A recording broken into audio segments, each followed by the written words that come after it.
How are you? Good. All right, so we're gonna move. Wow. Oh my God. Thank you. I make dying every time I go by. Oh, good. Thanks. I don't get to go by yours that often. I need to go my walks. I haven't been enough exercise lately. I haven't been getting exercise. I need to. What's that? Have a lot. Thank you. Like copies for everybody? No. All right. We're gonna get started in just 1 second.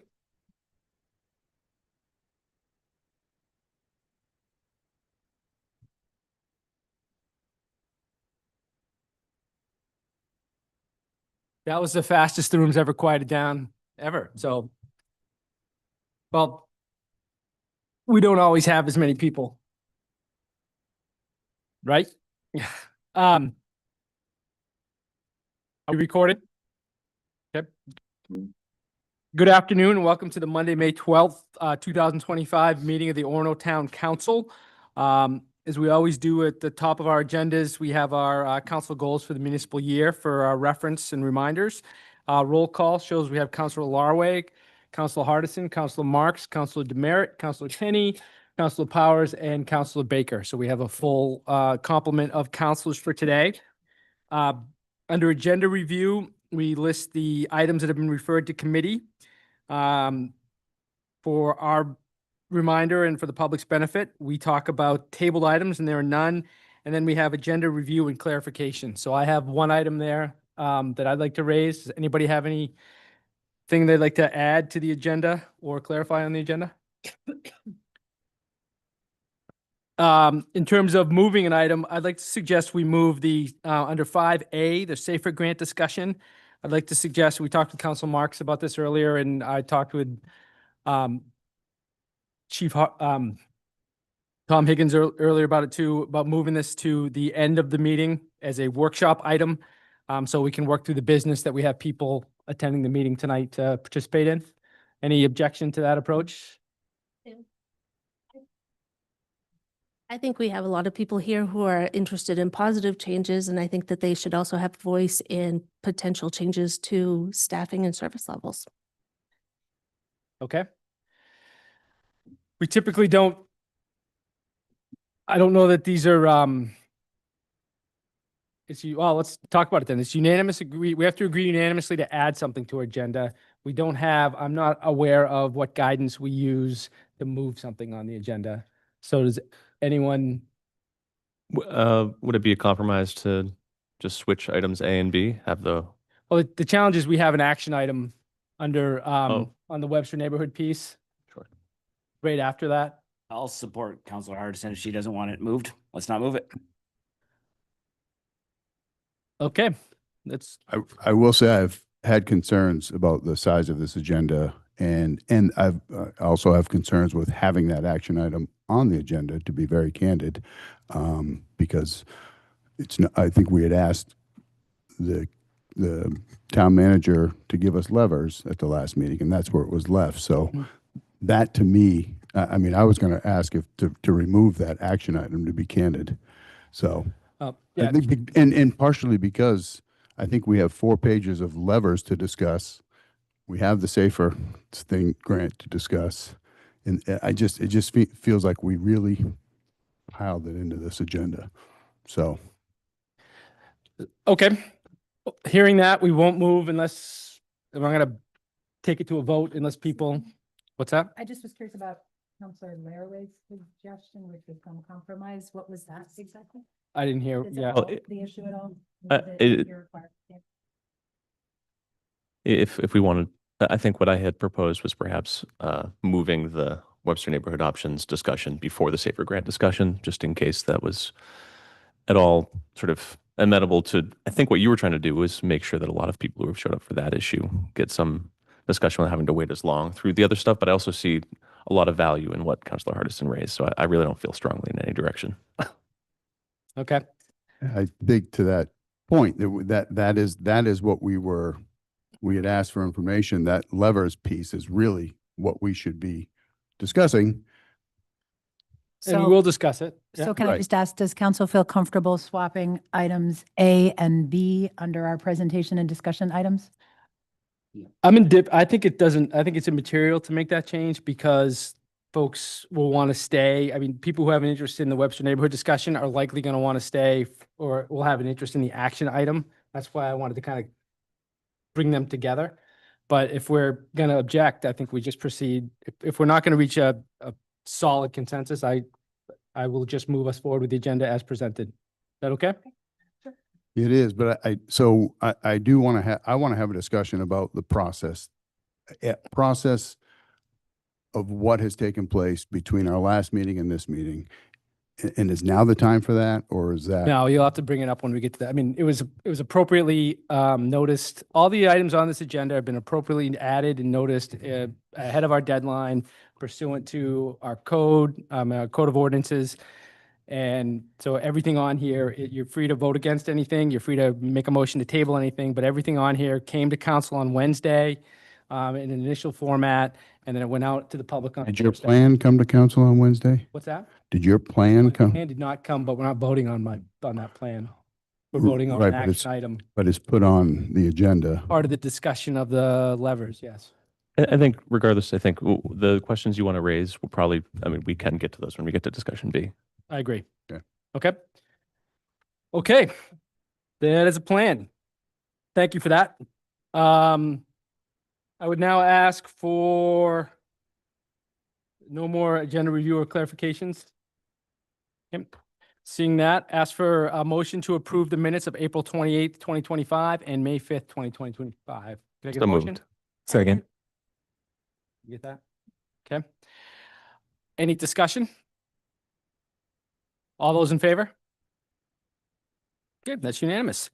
And we will start next with item 4, which is public comment. Public comment is an opportunity for members of the public to provide feedback to the council.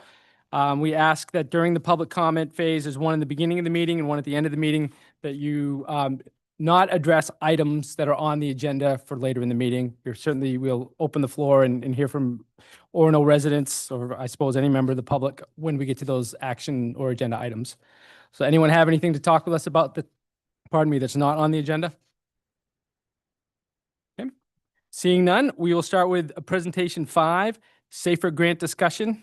So we're gonna turn Clint, the order of these presentations are, well, presentations are not action items per se, so we'll get a presentation from staff. Council will have questions, and then typically, someone wants to be recognized on it, we'll try and accommodate people, but it doesn't have a built-in public comment opportunity like action items do. Okay. Chief, this you? Thank you. I'll just lead in. So the chief, I've asked chief to come out, but a lot of staff worked on this. We'd originally had the historical data in the budget packets, but I pulled it out because we thought we'd have a better discussion if we didn't just look, because the staff wasn't recommending the historical information. So when you look at the agenda, it's broken up in 2 parts, the information from last year's process, and then the stuff, the pieces that this year's team was building. I want to thank the counselors that brought it forward for a workshop tonight, or for a conversation tonight. With the feedback and information given, we were able to refine and expand. And in fact, in the memo itself, there's now actually a staff recommendation that could amend the budget. And that is new, because as we were going through it, we had some additional conversations of a way you could address the fiscal year 26 issue of the SAFER grant ending in late February. But that being said, I'll kind of let the chief carry you through the beginnings of it, and then I can weigh in at the end with other parts. Is there a new memo? It's all in the packet. Which is this, I've got the agenda up, so it should be. linked yep, in here. it's the first item in the new items list. That says SAFER memo PDF.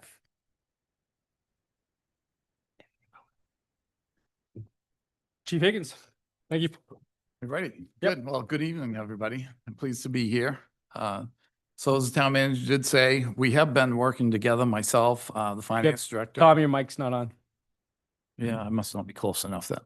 Or is it not close enough? Is he good now? All right, thank you. It's good now. All right. We've been working on this grant, trying to put together some history on it. A little difficult when none of us had been here to be a part of it. So We're using numbers from previous administration, some of the numbers we are. And we have no reason to believe that those numbers aren't accurate. We just can't always pull them together as quickly as we might like to. So the following information on the SAFER grant as stated above was compiled by the previous staff, and I've worked on for myself, just give you a little background. I've worked on a couple of other SAFER grants, so I am a little bit familiar with them, and so glad to be a part of this. And I think that sometimes with these grants, there becomes a little bit of people get a little miffed by them. They're meant for bringing up staffing or to start new programs. And in this case, it was for staffing. Due to several personnel changes, long-term staffing shortages, injuries, retirements, and other departures, the fire department has not been able to take advantage of what some of the anticipated advantages would be, which would be having a 6-person staff and dropping as far as low as 5 without hiring overtime. But because we've not been able to get to staffing level that we want to be at, and I'm pleased to say we're closing in on that. We're within a couple of getting there now, after there'd been such an exodus of people leaving, and it's left us in a rebuilding process with over half our firefighters have been with us 5 years or less. This inexperience has caused all kinds of needed hours of training and special schooling, all for, could be for emergency medical services, for hazmat, for firefighter 1 and 2, or some other specialized school that they might need to make them more efficient and better at their job. When staffing for us, so we've been running 6-person crews, that's what we're authorized for. And when the staffing drops below 5 because of vacations, sickness, training, or other things, then we need to hire overtime, which brings us back up to the 6.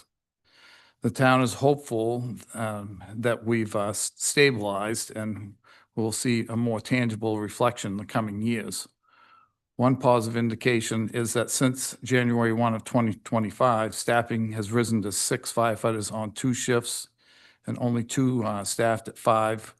And the department currently is in a recruitment process. So that's good if we can get to the 6. And we had some long-term outages, people that hadn't been with us because of different medical and other events that so they weren't with us, that kept our staffing down.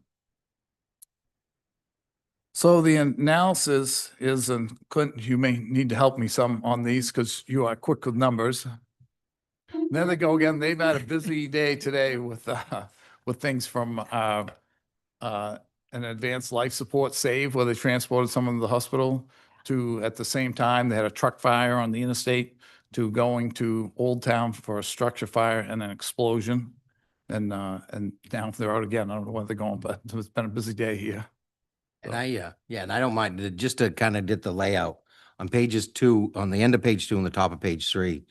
We looked at the prior data that in some of those memos, and that's only there, and there's a lot of numbers there, and I apologize for that, but it just rehashed that they had projected a $61,264 offset or cost to the town when they adopted the SAFER grant back in 2022. So again, they thought the town, using the numbers in 2022, would have been $61,264. We looked that over. There's no reason, we couldn't get to that exact dollar amount, but we saw where the numbers came from. I actually ran a full list of all the overtime hours for the 3-year window they came. We were within 300 hours of the average within a 3-year period. So that's why we came up with a statement that it's valid. It just feels that all the work that was done had great validity. And then shifts into the, we looked at the 2 models, and bullet 2 on the bottom of page 3 is a little bit of my summary or our summary of what you talked about last year. You looked at a lot of different data, and it seemed you honed in on, should we be doing 4 shifts of 5 or 4 shifts of 6? So that's where the staff focused its pieces on. And then it gets us into what I call the new perspective. And that's where I'll kick it back to the chief for a second, but on the top of page or top middle of page 4, all those, we cut out pieces of the charts that are attached so that they're there. If you want the full review, the department went through month by month for 2023, 2024, and 2025. And I kind of, we can kick it back this way, but again, what we did is we came up that there is we all came down to the same number. We wanted to get the amount of money it would cost the town in the bottom line. And the trick here is it all depends on how much time is missed. The more overtime missed, the greater the savings. The less overtime, the smaller the savings. So then the cost of the town goes up as staff miss less time. It's kind of an interesting situation, but that's the way it was analyzed. That's what you end up with. And, we ended up with some numbers in 2024 of 75% overtime savings. If in the full staff situation, we had a complement of 6 per shift all year long and available. That's rare. You have people out for sick, vacation, etc. But I kind of let, take in, and I guess he moves through, we can talk a little bit more about how those numbers move through. But on the bottom of the calendar year 2024, the additional cost to the town, we actually it was big. It was going to be around 161,000 was the cost to the town. But again, it was based upon 100%. So we took a 30% impact to this. It was a high vacancy year, so we didn't think it was fair to show that full savings. And we ended up with a cost to the town of around 117,000, using our own data and current numbers.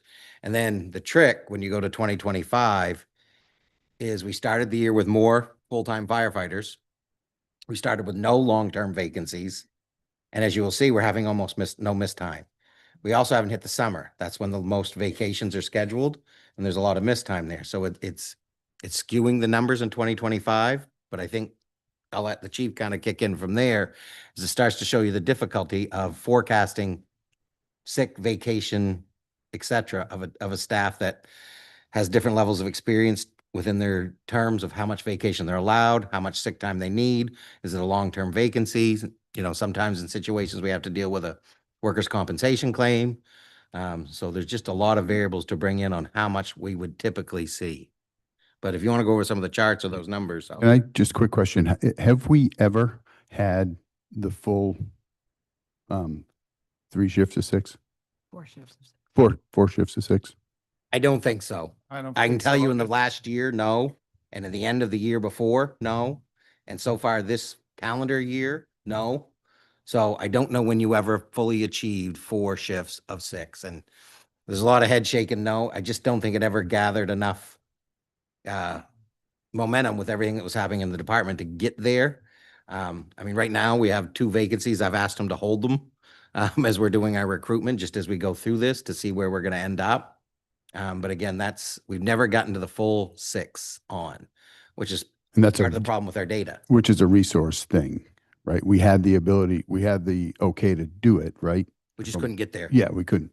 Yeah, couldn't we just make it get happen. there. Yeah. Absolutely. I don't know how to say it, almost like the fire service and positions. It used to be that you post a job, we'll just use a number of 100 people apply. So post that same job today, if you get 50 to apply and start weeding down from there, it's just a total different dynamic than several years ago. It's kind of amazing, really. I know when I was hired many years ago, another place, I sat with 200. And you couldn't get 200 together if you pulled the whole area. I don't know if you could pull 200 together with the state.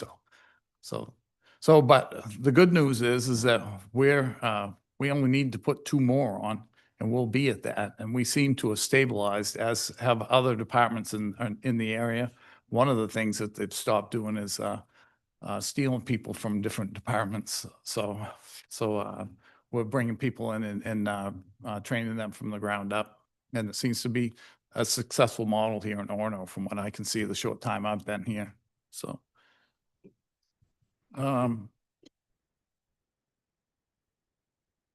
let's see, we took the first 4 months of 2025 and the total vacancies would have been 1,272 with a projected for 2,970 for the year. And then needing to be filled would have been 215.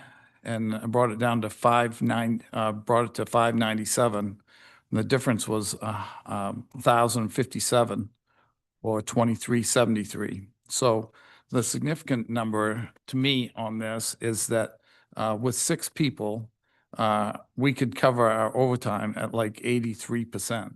So that would be a significant savings. I mean, it's a little bit because you're trying to put something together and you don't know what's going to happen. You're projecting what it is. But by seeing what our staff is doing, what they're using for time, knowing that they're not been on us a long time, so they don't have a lot of vacation time, they don't have a lot of sick time. Plus, they're a younger group. They're there. They want to be at work and coming in to fill different shifts. So it's all a good thing that way. And this is where it really points out that when you look at on page 4 is point C, page 5 point C, that you end up with a cost to the town of 179,363, but that's on some of the lowest overtime missed times we've seen in this town in 4 years.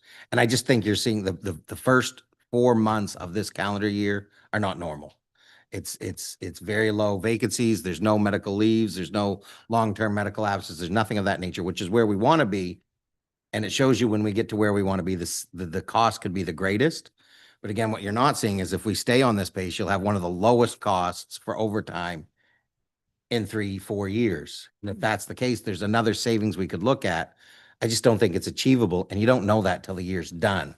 So what we're kind of looking at is that, and again, from a fiscal standpoint, the worst case scenario, from an operations standpoint, it's almost the best case scenario because you're at full staff and people aren't missing time. So you'd have the greatest service level, but you have the least offset for savings. Clint, can I ask a question about that? I found this helpful when I spoke to you earlier. I just want to clarify and make sure I'm still understanding. My understanding from the data, which by the way, this is great. I just want to start by saying thank you. This is exactly what I'd been hoping to get since last year. So crazy, impressive, and really well done to all the staff who worked on it. So what I see is that in the memo from 2022, and what you summarized here in 2022, council thought that the program would cost us about $61,000 a year. But the data we have from 2024 and the first half of 2025 is showing us that it's costing us at the low end about 120. That's the data that shows from 2024 where we had extremely high levels of vacancies that needed to be filled. And at the high end, 180 per year, which is what's projected from this year where we've had low vacancies that have needed to be filled so far since we're finally close to fuller staffed. But the range we're looking at the actual cost is somewhere between 120 and 180 based on the data you've analyzed from 2024 and 2025, correct? Yes. I would agree. And again, using the methodology we have, we have to kind of go to those perfect scenarios. So that's the only way we could come up with it. Yep. Yeah. It's just really helpful to have that range. It's extremely helpful. And Thank you. again, the overtime, there was about a 25% increase on the per hour cost Yep. from then to now. So it's real today numbers, so their numbers based in 2022 were based upon the overtime rates in 2022. Our Correct. overtime rates are based upon the projected overtime rate for this coming fiscal year. So there is a pay raise change that's implemented. Right. The salary rate change is Yep. included in there too. Yeah. Thanks. So 120 to 180. Thanks. Wasn't, Clarify the answer to Leo's question as far as resources available. Were those vacant positions open to be filled by new staff, or were they in a holding pattern and had to be filled by overtime? I will speak to what I know. I inherited a holding pattern and they were opened for the beginning of the calendar year. So we started filling them at the beginning of the calendar year because we no longer had to hold them. were they being held because we didn't have Variety of a, reasons. For a variety of reasons, No. they couldn't or shouldn't be filled. what's that? For a variety of reasons, they couldn't or shouldn't be filled. So your former full-time manager wasn't filling them. Your interim manager maintained that process. I came in, maintained it till we got the new chief, then Okay. started evaluating it and implementing what we could do based upon those. And we started posting and filling positions around, oh, don't quote me, but around October, I think the acting deputy chief and I said, let's start posting them. All right. It wasn't a council decision. Nothing to do drove with that. council. No, nothing to do with council. And just a quick question. I seen some previous data that I think that Sarah had shared, and for some reason I thought it was a savings of, it was only a savings of 40 grand or it was only costing, now I'm confused. I'm I gonna have think, to Leo, trouble that- keeping up with all of this, I think, and it's, I think those are based on the numbers in the previous information council was provided. Those are from Chief Lowe's information in the past. So I think this is new data that they've looked at from 2024 and 2025 that's showing us something different Gotcha. on the cost. all right. And that's probably the fairest time to say that as a team, because there's so much estimating and projections to it, we've erred on the most conservative estimate possible of what it could cost the town, meaning we've shown the highest range of 120 to 180. Is it a chance it could be under that? There is. I wouldn't want to put a percentage on it, the likelihood of that. Would it be over the 180? I can't imagine a scenario where it would be. That 180 seems to be the upper limit based upon pay ranges at this time and at this cost. So that's kind of where we see it. But again, careful what you state because there's unforeseens that are happening in the workplace at all times, and I can't foresee them all. But I think the 180 is a pretty good high number of the cost. And this is probably a dumb question, but just to put it out there, I assume there's no way to get any sort of continuation of the SAFER grant. They do not. I've tried that in the past. Okay. They do not. But one good thing about this grant that we haven't spoken about is that safer grants normally have a local match.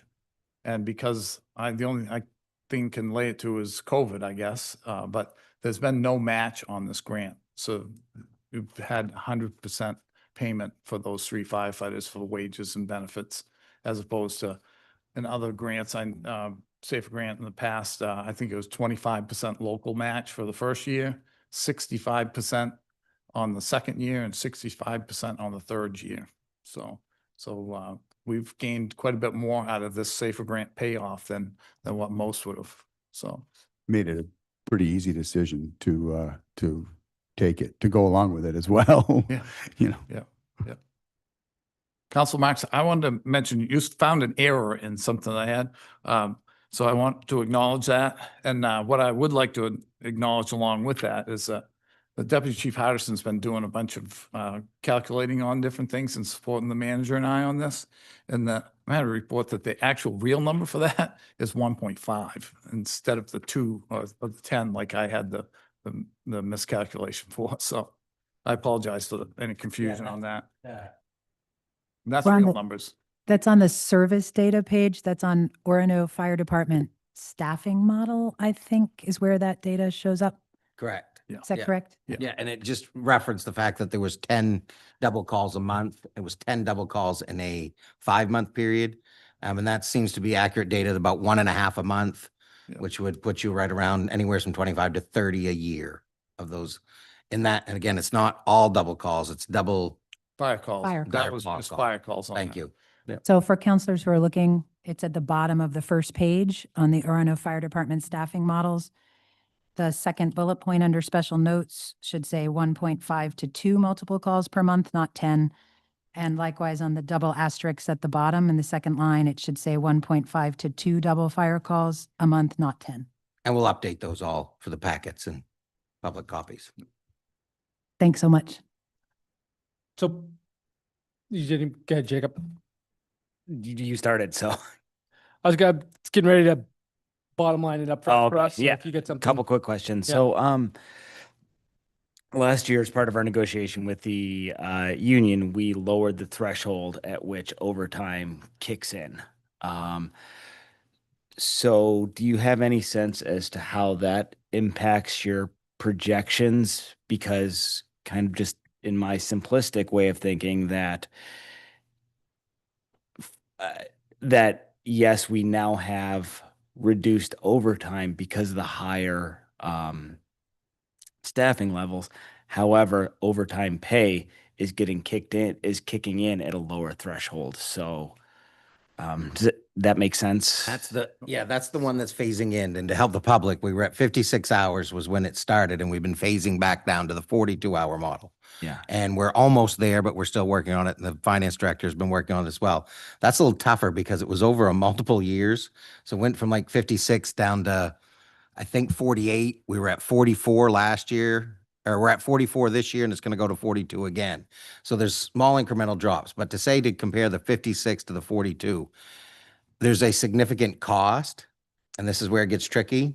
And because you're at 6 and you don't have to call in as quickly, there's a greater savings, but there's still an impact to the town, which is greater. The town's cost is greater, but it's there either way because we have to pay overtime at 42. That's part of the contract we signed, or we will be at 42.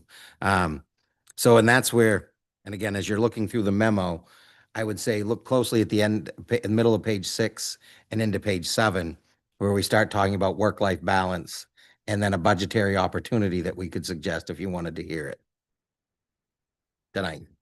Yep. Perfect, thank you. And then second broader question, what do other community areas in this, or what do other communities in this area staff at? Or is that too broad of a question? You're talking about the number of staff on duty? You know, Or so shift. yeah, about what, their 4 shifts of hours of 5 work? versus 4 shifts of 6? How did their staffing levels compare to ours? Old Town's pretty comparable to us. VZ is less. Bangor, of course, is much larger. So we're right in the average. Presque Isle, my friend's the chief up there, they staff a lot like what we do. So we're in that smaller department size, not real small, but we're bigger, but we're not big. So, you know, we're right there, where we need to be, or as far as the plan, which is the next thing I'll talk about, is that we really think and evaluate and believe that our staffing should be 6 on the crews and then drop to 5 and not higher unless we go below 5. So that puts us at what Clint alluded to. I don't mean to cut you off, Council. Is that? No, that makes sense. Okay, great. But that's where we want to get to. We were one of the last departments in this area to go to 42 hours a week, which was part of the exodus here. People could go to other places and work, instead of working 56 hours a week, work 42 and still make pretty much the same money, the way that people crafted their programs. And so it's worked out for, with the 56 hours, they were just living here, basically. They were so short and having people leaving. So the 42 is the most common schedule, is up and down the East Coast even, and probably across the country now. But what that 42-hour work week does, and with the 6th person for us, is helps provide with a better work-life balance. So that we're not having to hire every shift. If someone's out sick, we have to hire immediately. Where if we can get to our 6 staffing, we can have some flexibility with somebody being out or someone being on vacation in the summertime and not having to be here constantly. It's and we have a forced overtime policy, and most people don't have forced overtime policies. I often kid with people and tell them that's one of the number one things I ask traveling around the country and be involved with chiefs organizations, is they want to know what you have for a forced policy, because they think they're going to be able to steal some new idea, but I've never worked with one, but we do have one here. So, you know, there's other things besides the work-life balance, a little less of that, there's concerns about keeping their job satisfaction, their burnout, their stress of different things, because there are things when you come to work for a 24-hour shift and your child has a birthday that day, you're not there for your child's birthday. You're not there on Christmas. I missed 9 Christmases years ago in a row and wasn't with my family just because of the way actually for me, it was from promotions that caused me to go to different crews. But, you know, you miss out on those things. And so it's all a big part of that, and it's part of our cost, and it's what we're trying to predict that we believe will be the best thing for our organization and for all of our employees, really do. So, Chief, So- can I ask a question on that? Sure. I just want to say, I also think that the work-life balance is huge, and the, mental health of our staff. I think this is the real benefit of the Safer Grants. And I think financially they cost us some money. They're going to cost us some money. We don't know exactly, but somewhere around 120 to 180. But the mental health benefits to staff seem clear to me, and a reasonable work-life balance seems really, really clear. I just wanted to point out, though, that the 42 to 56-hour change happened prior to the SAFER grants. That's not part of the SAFER grant at all. We're currently talking about, 4 shifts of 5 versus 4 shifts of 6 and nobody working beyond a 42-hour week. What is real is that we would be looking at much more forced overtime if we're staffing at 5. Yes. So I just wanted to highlight that for council, that the real issue here at this particular question today is not 42 to 56, it's forced overtime, which is also a very real mental health issue for staff. I know. So I just wanted to clarify that. I'll say thank you. Well said. Appreciate that.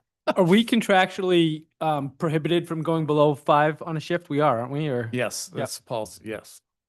Yep. and that's in the labor It is, contract. yeah. Yep. Yes, it is.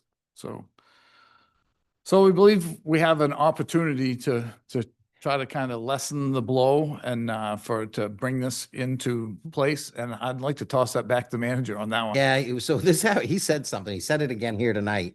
But just with the talk, because we've not ever been at the full 6, because the overtime savings has been what they were.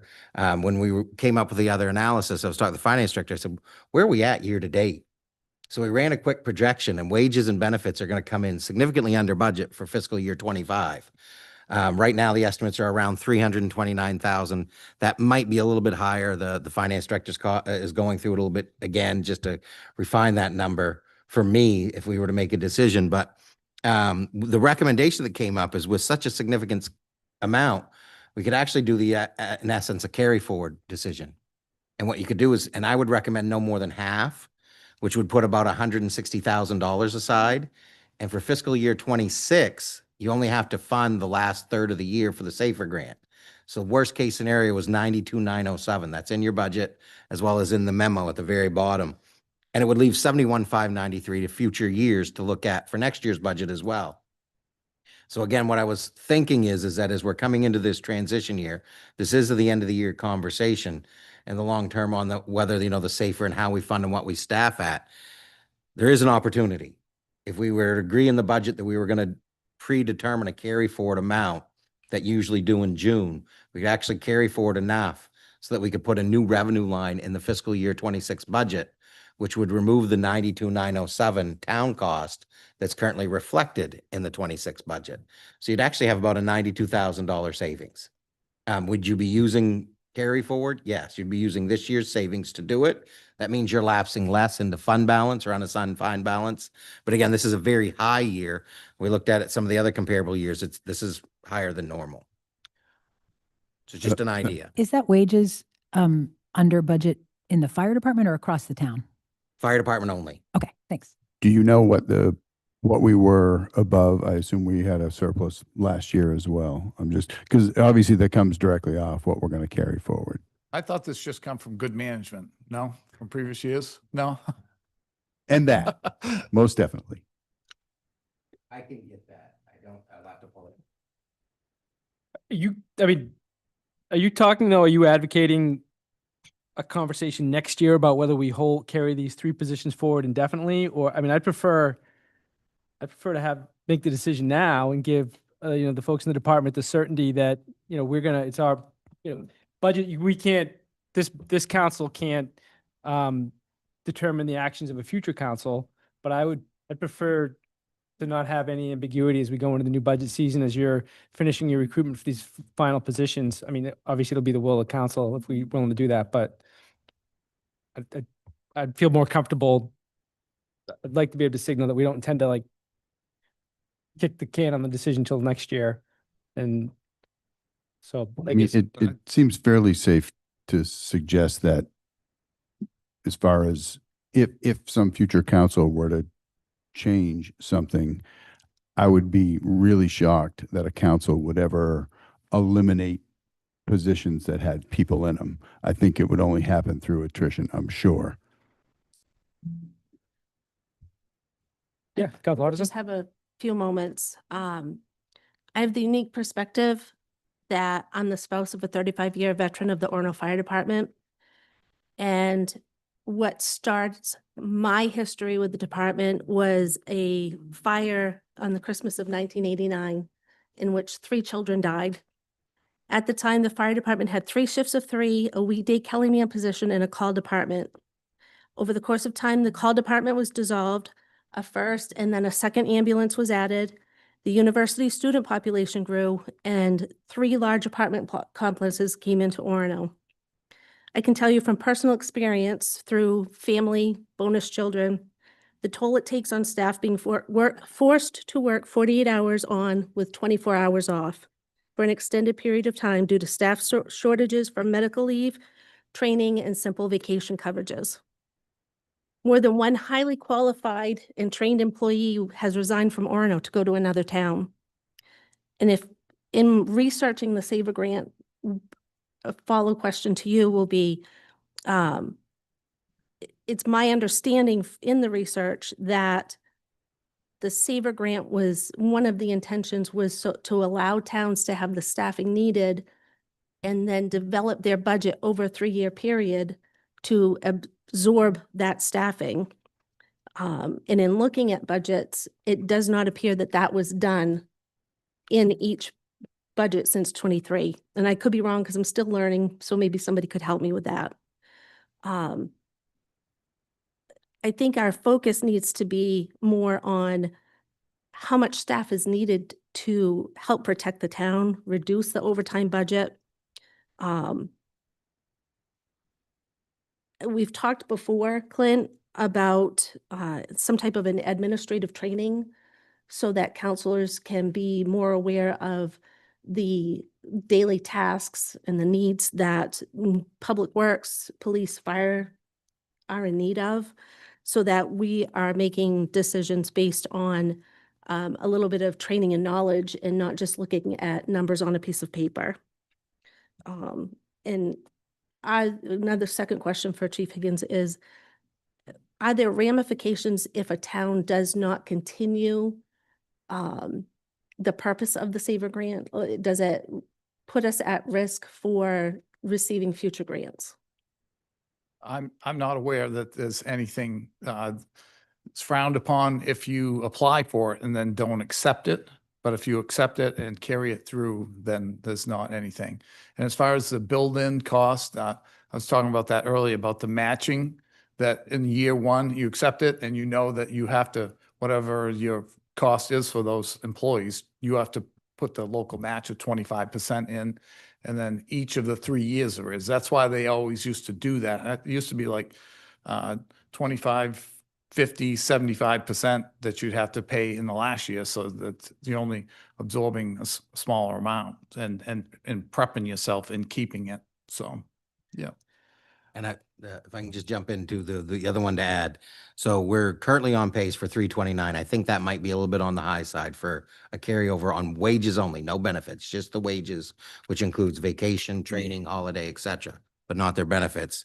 Right now we're on pace for 329. Last year it was negative 3,077.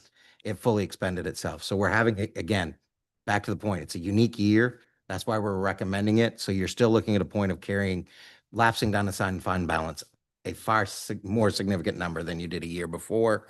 And benefits had a plus last year. They're going to have a plus this year too, just because of the vacant positions. That's good clarification. I guess I would just answering Andrea. That was not how it was pitched. And I can see that makes perfect sense. That if it typically ran, and maybe it was COVID that they didn't do it this way, but that you would naturally be building it in, but that isn't what we received, and it's not how it was pitched at all. So in this instance, that is definitely not the case. We're getting 3 additional firemen or firefighters, and yeah, that's great. If they gave us 10, it would probably be great, right? I think so what this obviously comes down to is cost benefit and understanding what we can afford and all of that. So for me anyway. Yeah, I think we are going to workshop this next week as part of our budget workshop. So I gotcha. So I think we got to start getting close to wrapping this up. But so Councilor Marks, go ahead. Yeah, I just think there's one document we haven't looked at it all yet, and I think it kind of speaks to Andrea's comments and questions that we've looked at the financial cost. We've talked about the mental health and quality of life issues for staff, but there is also a service to the community we ought to look at. Like, does this increase the kinds of calls we can respond to or not respond to? And that's all included in that last document that you sent to us on the Orono Fire Department staffing model. That's the last attachment in the agenda. Okay. And I just think that it is important that we do all three a little bit. As Andrew is pointing out, it's not just financial cost. It's not just mental health benefit to staff. It's also service to the community and what kinds of calls can be responded to at different staffing levels. The second page is data that came from me, but it was just literally lifted directly from Chief Lowe's page. There's no change to any of Chief Lowe's data, but the first page came from you this time around. And I just wanted to clarify, this data is primarily taking a look at triple calls, correct? It's showing us when we've already responded to 2 EMS calls, and we get a fire call after that, whether we're able to respond and who's able to respond on this first page here. So I don't know as I have that with me. Oh. That- It's this one? One is correct, yeah, the 5 on duty minimum, 6 on duty minimum. Okay. So it's, you do have it, it's in the different. Yeah, I just don't Can we have it. bring up the Orono Fire attachment Department possibly? staffing models, and it's the last attachment to the agenda under the Safer Grants. Oh, okay. So attachment, is it number 9 on the agenda? I don't know if they're numbered. Like number 12, it's the last one on the Safer Grant. The 12th discussion. attachment under this The very discussion last item. one. So what are you looking for? The very first page here, I'm just clarifying, this is new data that you're providing, the staff is providing to us now, and I wanted to be sure I understood. I understand that on each EMS call, 2 firefighters go, Yeah. but I think that the gist of this page when I'm looking is to show me what happens after there are 2 EMS calls and then a fire call comes in.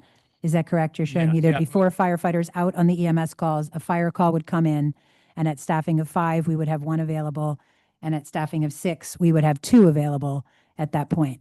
Right. I'm assuming what happens at staffing of 1 firefighter? Do we go at all? Do we just call for support from another community? Is there a difference between how we respond between those? Could you speak to that? So if there's just one person, it could be a number of different things. They may respond, depending on, it could be during the day. If some of us are spread around in the community and might be able to meet a truck, which is not something that would commonly be done. What most commonly would be done is that they would wait for a call back. So they'll put a page out for people to come back. When they get here, then they'll have something as far as if a couple are in a hurry, then they'll have 3 on a truck and get out the door. But that's a moving target. It's also, yeah, it's kind of, when you see a bunch of equipment, 2 ambulances gone, all the fire equipment's there, and there's only 1 person. I stood there the other day looking around, then it's tough to see that. But And so that's we different we here? have a little engine that could,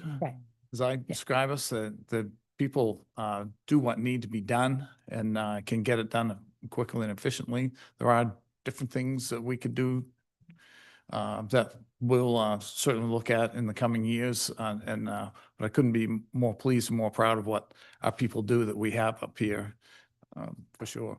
But you are showing here, right, correct, that at staffing of 6, there would be 2 firefighters, and that would be easier to go out on that call then? And you're saying either the fire engine or the ladder truck Yes. under 6? Yes. But we have no data on how often these calls happen. On the next page, we have data on how often every other kind of call happens, but not 2 EMS and 1 fire call, correct? So I do have that for 2024 that I just, Deputy Chief Hardison had just put together. Thanks. That's showing on this double EMS calls, double fire calls, double fire and EMS, triple EMS calls, triple fire calls, but it's all here. This is all here for just 2024.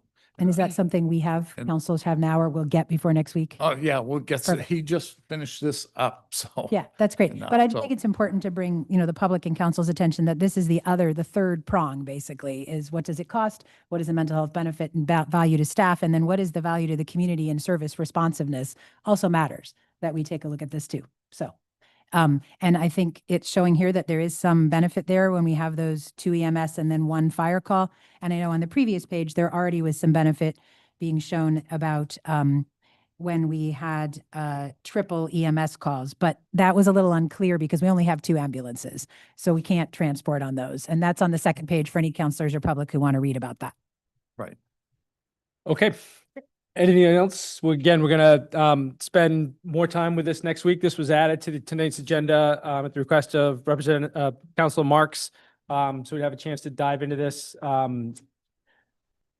in some detail, and we certainly have. And I appreciate how this conversation has expanded our understanding of not just the cost, but also the the morale and well-being of our first responders, and also our ability to respond to calls in Orono. So this has been a good discussion, and thank you for bringing it up. Absolutely. Thank you. Okay. Next item up on the agenda is our discussion of Webster neighborhood options. There were three things that is Chief Merrill's memo here too? Yes. So yeah, you Yep. want me to intro a little bit? Yeah, I think it'd be good. Why don't we do, if we could, just to sequence this, does it make sense to hear from Chief Merrill on the response to the incident that already happened? Then we can have a future focused discussion, invite people to come in, the public to join us as part of that, and see what the kind of will and consensus of the council and the community are. So, Chief Merrill, thank you. Good evening, Dan Merrill, Police Chief. So I'm gonna not go over the whole memo. I'll keep it sort of high level. So obviously we had an assault complaint that was in Webster neighborhood. Our officers responded. We had 3 officers working that night. They responded promptly, investigated the matter. Based on the scene that they had, the dynamic scene, they spoke with the people that were involved, both sides, and they were able to determine that there was enough to charge 4 people for assault. And those 4 people were charged with assault and given criminal trespass notices not to go back to some neighboring properties that were right there. And were released and left for the night with no other issues. And since we have worked with, our officers have worked with following up with the victims. We've been in consultation with the Attorney General's office. We've been in contact with the University of Maine. And so it's still an active and ongoing investigation. So I'm not going to get too into the weeds about what we did, because we do have 4 people that have to answer these charges at the end of the day, and it's my job to protect their rights. So that's kind of where I'm going to leave it, I would say. Questions? I appreciated how your memo, just a comment first. I appreciated how your memo outlined the department's policy in terms of policing and the policy that's in place and that, would guide the department's response at any time. I know that I think I think the vast majority of Orono would be in support of that policy in terms of responses, though I know that there are concerns and emotions around this particular incident that are troubling to people. So I appreciate the work you did to explain it. Understanding you can't get too far into the incident right now, the proceedings will be public through the court system. Correct, right? And are you the best person to give us feedback or updates on how the prosecution process moves forward? Yes. So I would say the public is free to attend any of the hearings that they would want to. Obviously, the courtrooms are free. I will definitely put it on my to-do list to check back in. Actually, I just did that today with the incident that happened in October. Yep. Usually I just send an email to the district attorney's office and just say, hey, we haven't seen anything in a little while. Can I just get a little update? To be very honest and frank, even with the one in October, things just don't move that fast through the court process right now. Like Clint had said in the earlier memo when we talked about this incident happened a little less than a month ago.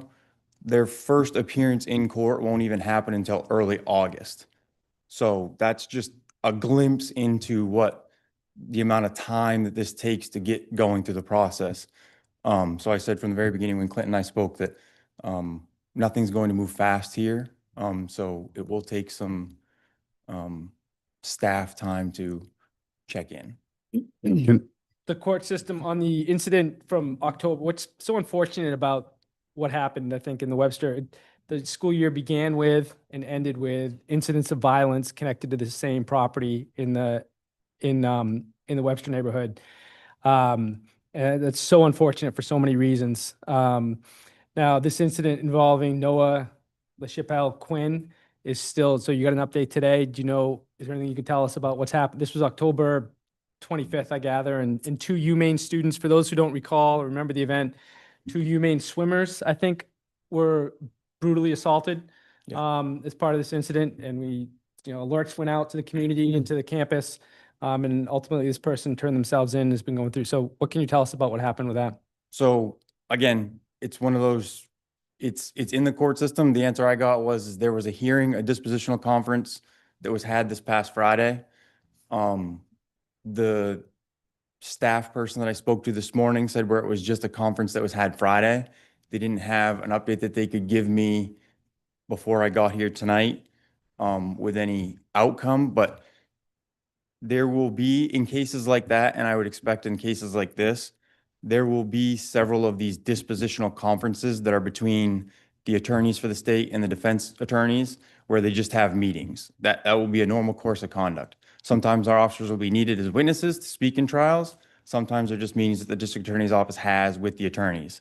So if our officers are needed, obviously they'll go, they'll report, and they'll tell what they need to in court.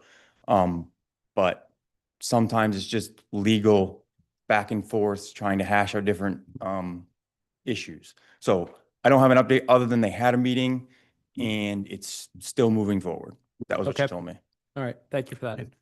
Just to clarify, are we asking, which means we're asking our chief of police to track court cases and report back to us on court cases? I let Clint and the chief know that I'd be interested in knowing what happened because we're talking about a particular property in a neighborhood that hosted a party, and I'd be interested in knowing what the outcome of that criminal piece was. Yes, I did. But the assault didn't happen there, right?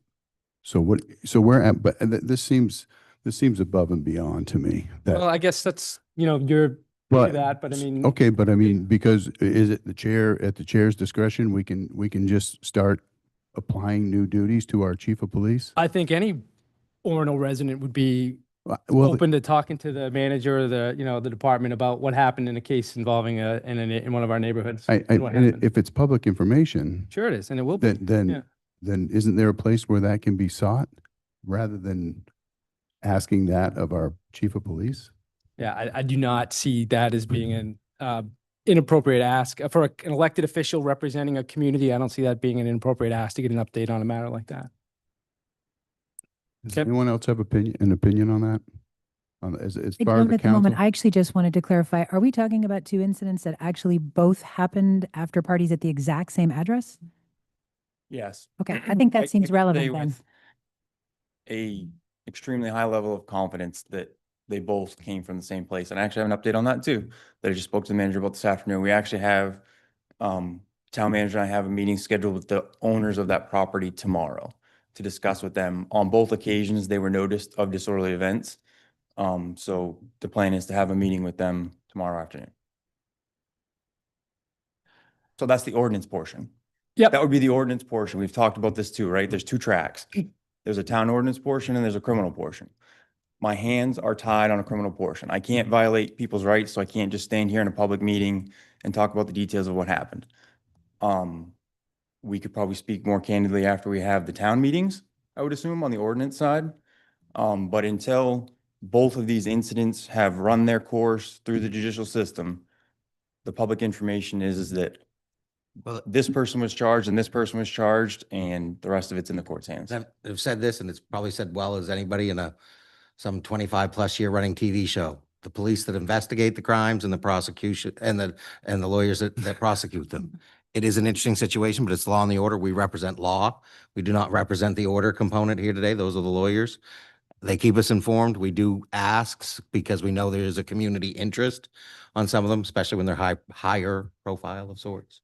So we just try our best to keep track. Okay. Anything else from Chief Merrill? Set? Okay. I do want to say that I appreciate that the memo that you shared, and from being in this community for a long time, I think that is, I realize we had people here upset asking for arrests and all of that, but I, I think the socially responsive policing has been as Dan just alluded to, that's been really, I mean, we've talked about that and we've kind of talked about, it's not easy. The hiring process, that's all built into what we're doing. So I commend how it was handled, and I appreciate you following the policy that we have in place, or your Yeah. officers. Ultimately, Clint and I have talked about this. Staff is trying to, the end goal during every single shift is to conduct their job in a way that we think is in the best interest of the community, right? And to meet the goals of what it is council's given to us. So when they're making their decisions, those are their guiding thoughts. And some of the stuff that I mentioned in there, I can speak because some of my stuff has been adjudicated. Having been in a lawsuit as a supervisor and having had supervisor liability, it is not a fun seat to sit in for 5 or 6 years while you're getting sued because of something that you did and having to fill out mortgage documents and any type of loan applications and being asked if you're sued. And I said yes for several years. And it ultimately got settled. So there was actually ultimately a payout at the end of the day too. Yeah. So, but yeah. Councilor Marks. Yeah, just on the same vein, in addition to really appreciating that memo and the thoroughness of that and the links to the community policing document, I'm so appreciative of the link way at the bottom that says, click here to see all of our policies and procedures. I know the previous chief began this process of beginning to put policies up online in response to community requests and real, commitment on the part of this council for many years now and the part of this staff for many years now to make things as transparent as possible for our community. And I looked at it and went, wow, look at how many more are here than what, used to be here as they've slowly been updated. So it's really a kudos to all of you that, this effort has continued and improved. And my only question is, are there still policies that are not here, or is this all of them now? Have you reached all the ones that can be made public? I understand there's many like active shooter drills and things that we can't see, but for safety reasons, but I can't say with 100% confidence that every single one of them's up there. I've been working through, so I'll get a little budget plug in here. yeah. Part of where our policies come from is we actually contract with a company who develops them for us. So they basically create the policies for us that are based off best practices that are set throughout the state. So they'll send them to me, I'll review them, make sure they work in our community. And then I send them out to everybody. So I know that there are a few that still need to make it in there, but the ones that are out there are the ones that I thought were like the high priority administrative and operational topics that I really wanted to get out to the public. So I couldn't tell you off the top of the head which ones aren't in there, but it's not a complete list. But it's a lot bigger than what we used to have, and it's been a 100%. really impressive effort on my part that 100%. this is really moving in the direction that the community and staff have wanted to move it in. So So the thank other you. budget plug that I'll put into is one of the reasons why that's made available is through this.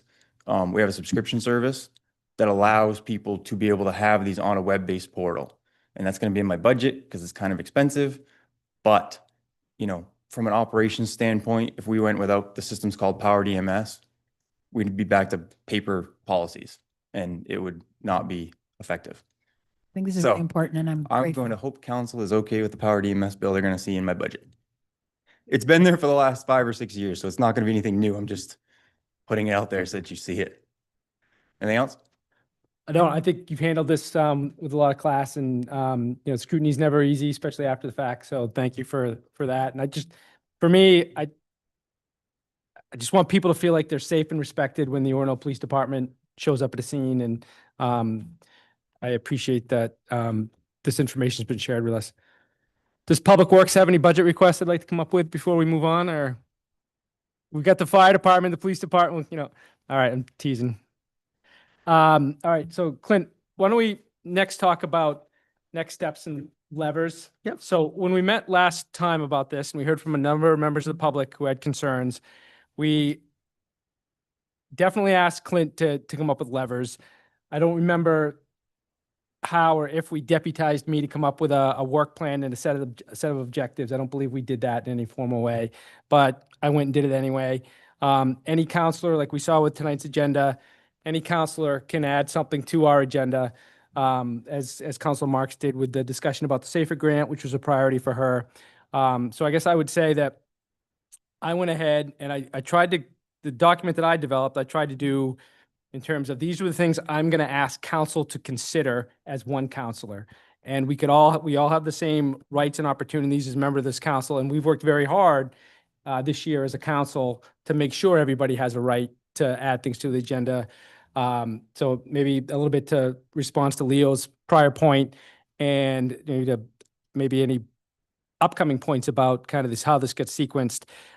This document that I shared with all of you and with the community was meant as, these are the types of things, these are the goals that I think of to start our conversation, and also things that I'm going to ask the council to consider over the next, depending on the consensus and the community interest in addressing this issue. So that's why I developed that document as a starting point. But if it makes sense, does anyone have any questions about? Yeah, go ahead. Yeah, just regarding this document, I appreciate it. And while I don't agree with all the ideas, we'll discuss them later. But when was it added as an attachment to the agenda? Because it wasn't on Amanda's email to us last week, and I could have swore that I looked at the agenda No, I that wasn't. afternoon. I finished it, in my spare time, such as it is, talking with other people, talking with community members. I put it together last week and it finalized it. I shared it with some staff and some community members, and I shared it with council. I think I shared it with you. Saturday, yeah, it was emailed. Yeah. But when was it actually attached to the agenda? I don't know if it has been attached to the agenda. The agenda Yeah. that's pulled up online, Yeah. it's here now. I could have swore it wasn't there. Yeah, it may have this been added afternoon. today as another item. So, Okay. and we're not voting on it. We're going to talk about it. So it's Well, it is, and obviously we've had discussions about this, and this is not how we've done business. I realize we're changing how we do business, but this is an order authorizing council chair to appoint a special committee. That is the order. So there's all sorts of stuff in there. I don't imagine we're going to come to a decision on all the stuff in there within this process. So meanwhile, it's suggesting authorization to appoint a special committee. I'm And that actually, is just disjointed for me. Council Marks, you want to? I was actually just wondering, I think this conversation is really important. I think we need to have it, but I'm just calling our attention to the fact that we're currently on a discussion item where we still have a levers document from our staff to look at, and we're not yet to Councilor Demerit's suggested order. So I'd kind of like us to continue where we're at, if that's okay. I mean, I'm fine with that. And I think there are members of the public who may want to be heard on, what or if the town of Orono is going to respond to the incident that we had and how it should proceed. It's a vulnerable place to come out and suggest things, and be the kind of the first one to offer something up. So we'll see how it goes. Clint, do you want to, since we did talk about the levers document, do you want to talk about that first? Yeah, I mean, it's fairly lengthy. I'm not going to get into it. I guess I'd start with what I usually would say, that, again, a lot of it looks like I penned it, but again, I worked with so many staff members, so many community members' input. Mitch dug in as the assistant town manager to help me bring it to a final form. So I want to thank all them, because there was a lot of pieces. Isabel on behalf of planning and all the things we can do with ordinances. And none of this is under a legal review, which I recommended within the levers menu, that no matter what you do, whatever we do for ordinance changes, obviously good practice, we always send them off to an attorney for review. But so we ended up breaking levers, and again, I used some terminology, options, but we've been talking levers, and I think it works for this conversation. And again, I went back, played the minutes, the conversation repeated a few times to this effect: transform Orono over time. And so it kind of came up and looked at those. This is what are our options and what are the time levels which we could implement them in. So if you go to page 2, where it gets into the meat of it, and and again, I do share that, this and the fall incidents, for Orono.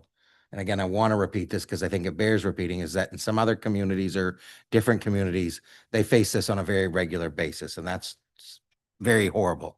But again, that doesn't mean that we want Orono to accept the incidents that we're having.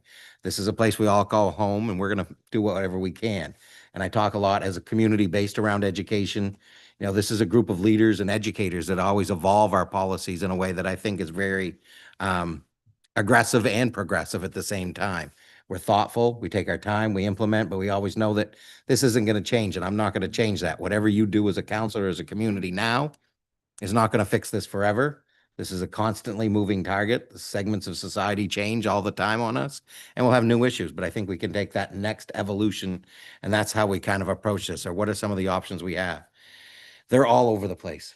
In the short term, 2, 3, 4, 5, 6, 7, 8, 9 different options that have some different variations, and I won't read them, but to highlight, you know, we could increase staffing, both police, code, or we could actually redelegate staffing. We have a community policing, community resource officer that helps in code.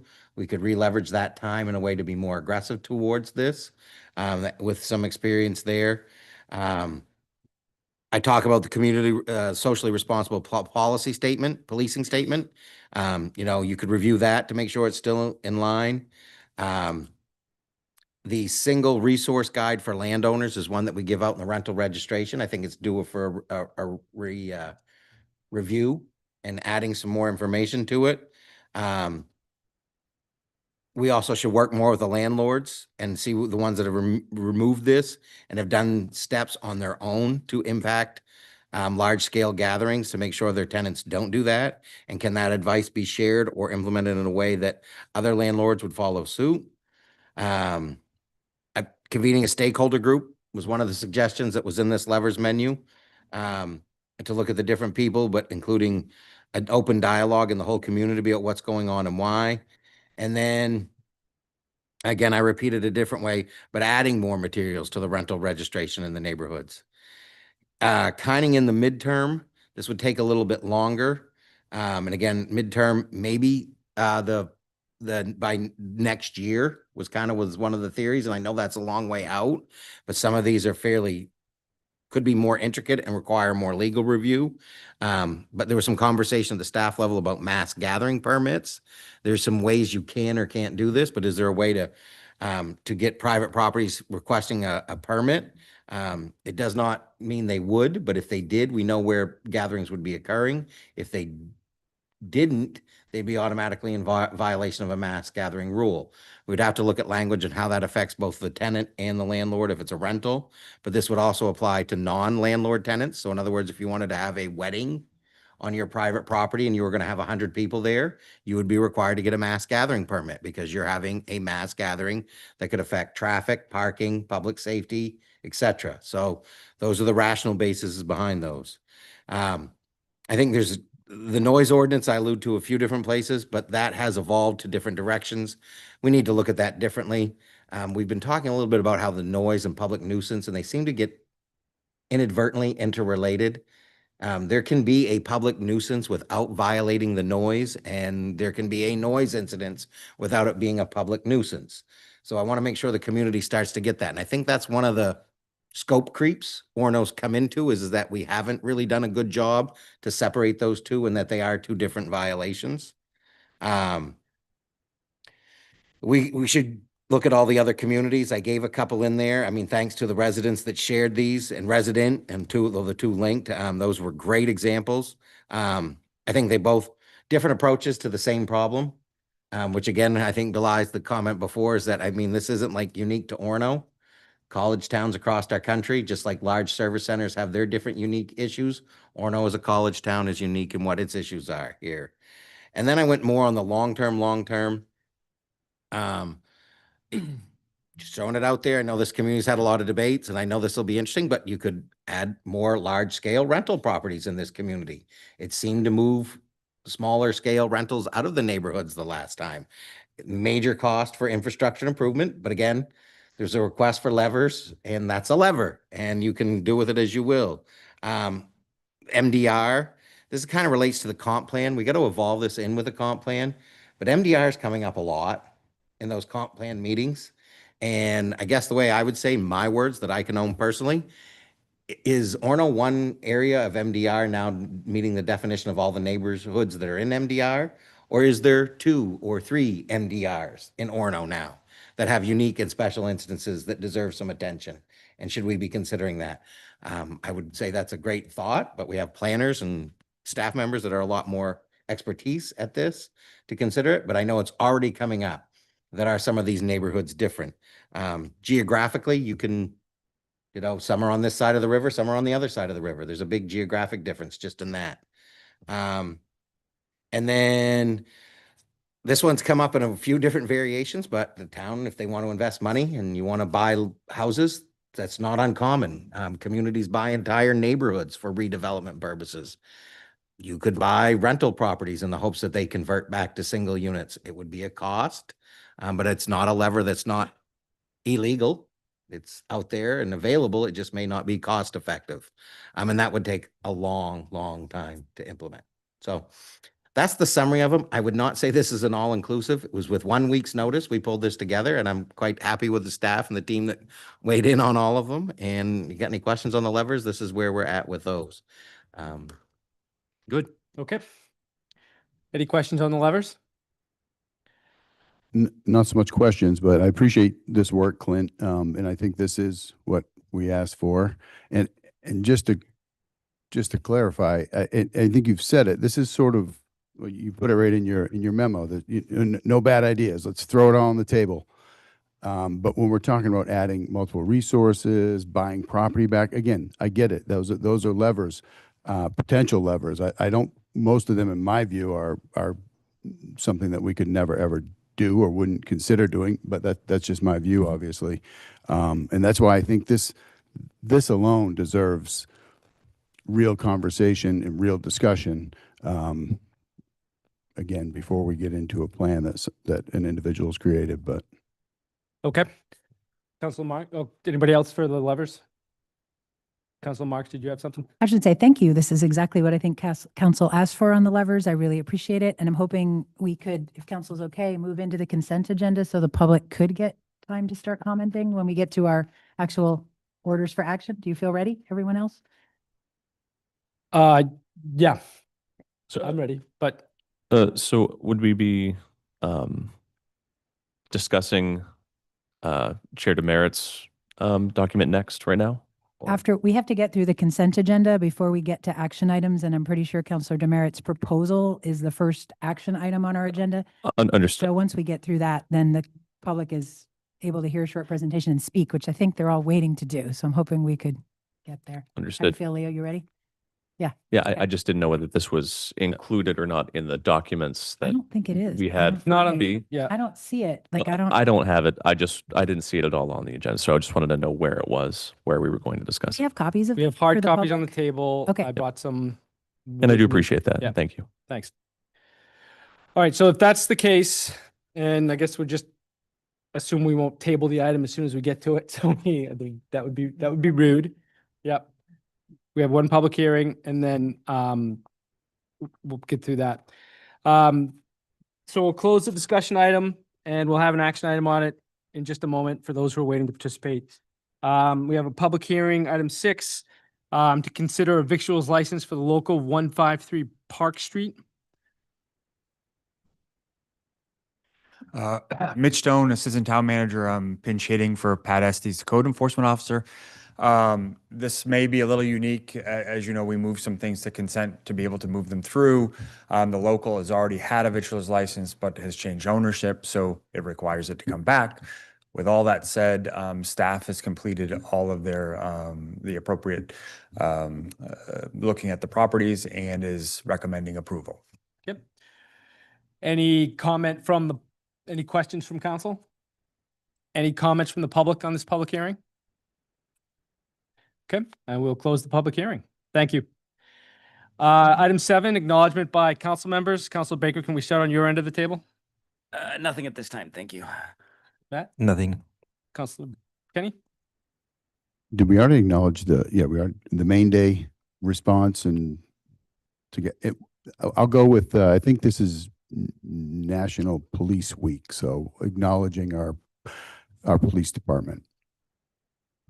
Excellent. And I think we're going to get a main day report and a manager's report at the upcoming meeting. So that'll be interesting to hear. I will pass in the interest of time. I'll pass in the interest of time. 2, one quick one is Thank you to Councilor Powell for all of the work you did in the potluck suppers. And I appreciate that you did that, and I appreciate that I had a chance to actually attend and go. Um, and along with Leo, I just want to say I've lived in Webster Park for 27 years, and this past main day was the smoothest and quietest I have seen in our neighborhood, at least in my end. I don't know what happened at the other end, but I saw frequent patrols through the neighborhood. I saw one of the fire pickups checking the railroad tracks for walkers. So I'd like to congratulate the Orono Fire Department and the Police Department and their entire teams for their collaborative efforts and the use of mutual aid agreements with Old Town Fire, UMPD, UVAC, Maine State PD, Penobscot EMA, and Penobscot RCC Dispatch. And for those of you not aware, UVAC is the University Volunteer Ambulance Corps, and they provided 15 student volunteers to help with the triage tent, ambulances, and run calls. And I'd just like to say, congratulations, well done.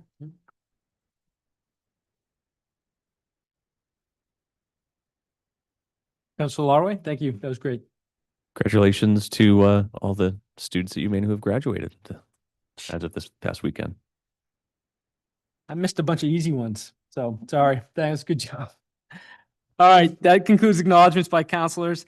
We move on to our consent agenda, where we'll move and vote on as a single action with no discussion or members of the public. Though like any member of the council or any member of the public can ask us to move any of these items off the consent agenda and into an action item. Are there any requests to remove any of the consent agendas from the consent agenda? Okay, with that, can I get a motion? So moved. Second. Moved and seconded. All in favor? As intended, the consent agenda passes unanimously. And a quick point of orders, because of the time, Chair, if I may. The items that need to be signed in the consent agenda, I'm going to pass down. Counselors are on the top, chairpersons on the back. If you could have those done by the time we leave, would help us get them processed.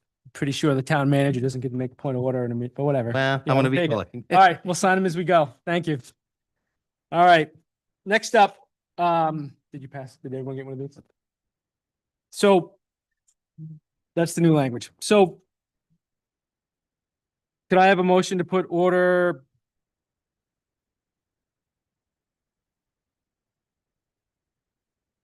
All right, we'll change that.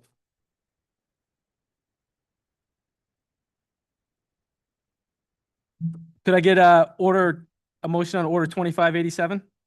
So moved. Whew, thank you. Moved and seconded. In terms of, yeah, we are gonna have to read it. And we're gonna have to change it.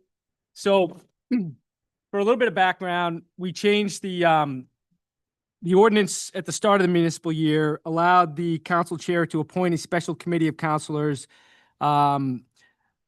I think including the review of based on the authorization of the council.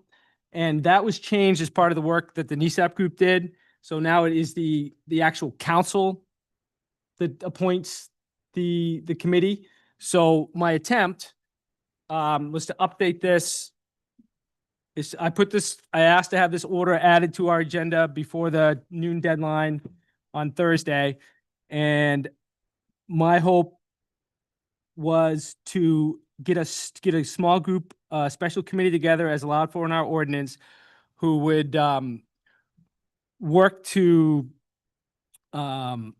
review model ordinances, research approaches in peer communities, consider legal guidance, engage community members, and prepare a set of recommended neighborhood ordinances consistent with what we're going to talk about tonight and the direction we think we may need to go. And anything that comes back from that committee, my hope is that that committee would work and meet every Monday at 9 a.m. We have several people, including Councilor Larway, who've agreed to participate, hopefully still. And that committee has agreed to work every week to do this work. We did a similar effort in the fall through, we heard concerns in the fall as well. And we tasked the Community Development Committee with work on this, and we talked with staff. The meetings were poorly attended. We came back with a report, but that was work that went on. We spent about 20 or 30 minutes on it once a month. and felt like it's a difficult way to make progress in that format. I think the NESAP group, the NEAP, the Nominations Evaluations Committee, when they get their work done, they do it, grind it right out, right? I mean, you're meeting weekly, you're keeping momentum going. And I think one of the challenges we had in the fall, and one of the problems we want to try and avoid, particularly given that our hope is to have, I think there's a call to have something done, is to do something over the summer. So we have something in place for the return of the start of the school year in the fall. So that's why I came up with the order, and that's why I put together the discussion document for us to talk about steps we could take as a council to try and address things and be responsive this summer. I guess I'll ask first for if anybody has any questions, and then we'll ask folks to from the community to weigh in. So Rob, do you have something? Yeah. Just first of all, thank you very much for your proactiveness. Thank you very much for your proactiveness in trying to come up with some informed objectives for us in this, by communicating with members of the community, with myself on council, with lots of different stakeholders in this. I think it's important that we signal that this is not something that we take lightly, and that we take seriously, that we want to make sure we're doing something about this. I sort of have a couple thoughts around this. First of all, I am still willing and very interested to serve on a special committee on this. Thank you. I am interested in the language for this amendment to Order 2587. I guess it's in the order itself, is to say that we're reviewing, the task of this special committee would be to review model ordinances, research approaches in peer communities, et cetera, consistent with the council's good neighbor goals discussion. So I guess I'm wondering, how binding are you intending for this initial discussion document to be on what goals this committee should be pursuing? Because I think I am both interested in being proactive, and also I want to make sure that there is a clear charge to the committee that we also feel has been just, I'm not saying that this has not been thoughtfully developed, but to make sure that this has been thoughtfully developed by the council as a whole about what exactly we want to see. Because I'm not sure if I'm yet in favor, I might be, but in favor of, say, bullet point 4, return families to single family homes, or necessarily that I agree with the potential charge that we might give around parties have to end outlaw disruptive mass gatherings after 10 p.m. I think I would need a little bit more time to think through these, to understand what exactly we'd be charging this committee with. So I know I'm saying a lot there, but I guess I'm interested in having more discussion about these, not because I want to delay the creation of a committee to figure out what we need to do, but wondering how much we need to figure out with that level of specificity for that committee to determine. Am I making sense? Yeah, no, I think it makes sense to me. So anybody else have any? Council Marks? Yeah, I also just wanted to say that I appreciated the amount of work that went into this. I always find as a counselor that it's difficult sometimes to be presented with a whole lot of information and no specific document to start from. So what I appreciated about this, and perhaps it wasn't clear enough, maybe I'm hearing from counselors, but I read it to be, this was a proposal, correct me if I'm wrong, for us to start from. And I'm not sure if we start, we get to a clear end of this document tonight, or if we come back to this at a future council meeting before we have it totally clarified. But I appreciate it as a place to start from, and I'm assuming that's what it'll be, and we'll get to hear from the community about what they think of it as a place to start from also, is what I'm hoping for tonight. That was the intent. And there could be things on here that,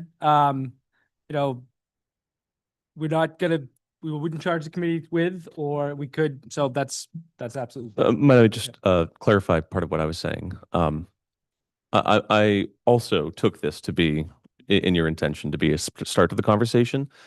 I want to clarify what our order means in saying consistent with these goals, because I want to make sure we're not bound to Right. those goals without discussing them. Yep. Okay. Other comments, Councilor Baker?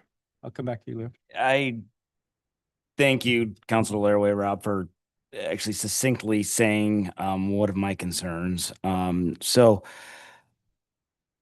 I like the idea, after hearing the rationale for a subcommittee, as opposed to going through the normal ordinance review committee or community development committee. So I appreciate that piece, and I'm in favor of a committee, especially since it now looks like we do have kind of a diverse representation of people that will come at this problem from different angles and offer different expertise.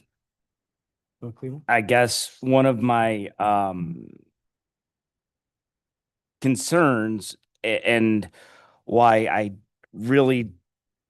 I have concerns with this amendment in order is that, to Rob's point, while this document is meant to be a starting point, there are some things that I don't agree with, and I understand that. So I guess to go into a committee meeting or a committee structure with what seems like a predisposed idea of what the committee is going to come out with, why can't we just say we are setting up this committee to discuss options, to discuss the levers that have been presented? I guess consistent with the council's good neighbor goals discussion, none of this has been talked about at the committee level. So I would like to see vetting. I would like to see the committee weigh in on these objectives and goals before saying that they're going to report on something that's consistent with something they haven't reviewed. So are you suggesting, we got to get to the public, so these are kind of clarifying questions, but you're suggesting like a report back to the council before the like look through No, I guess I'm sorry. Go ahead. Sorry.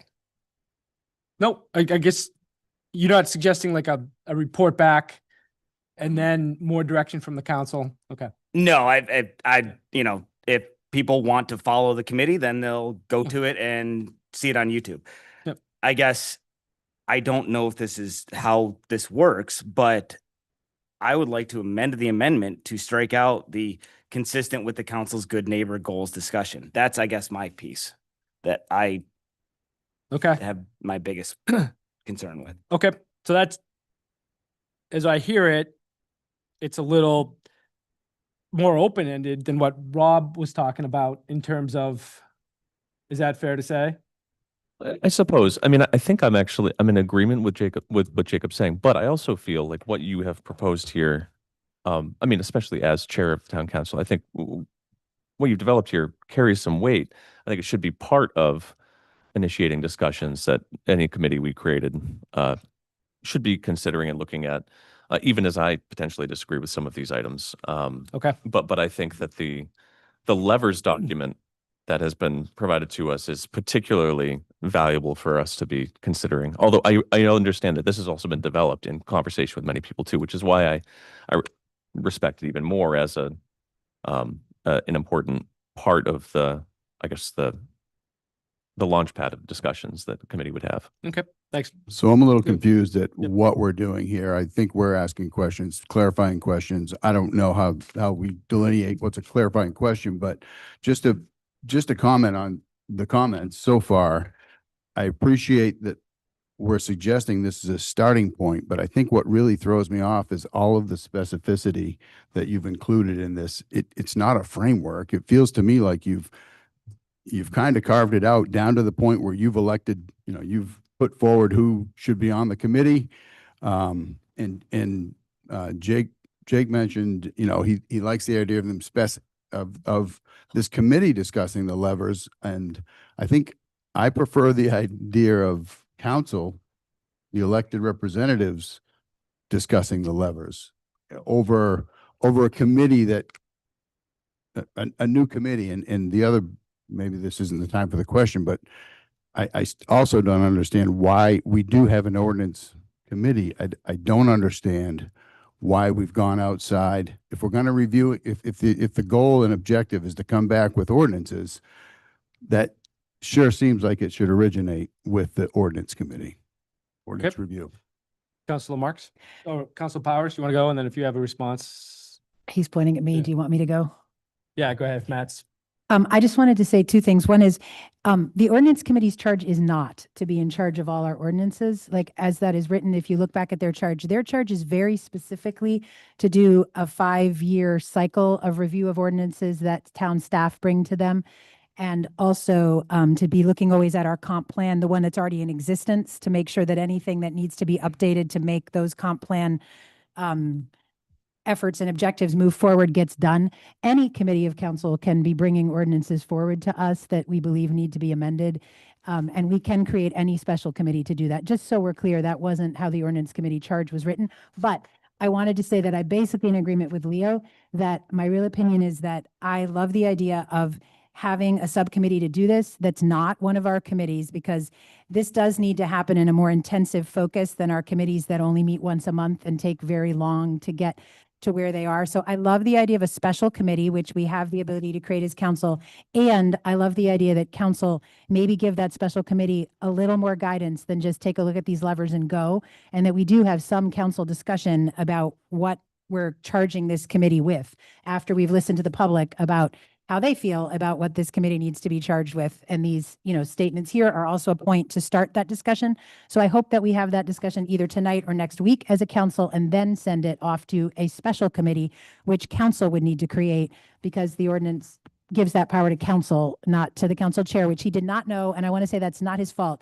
The Muni Code online doesn't update automatically except once a year. So if you don't go to the exact right spot, which I'll send an email to all of council on and the whole public if you want to find it, how to find the updated things that were voted on in December.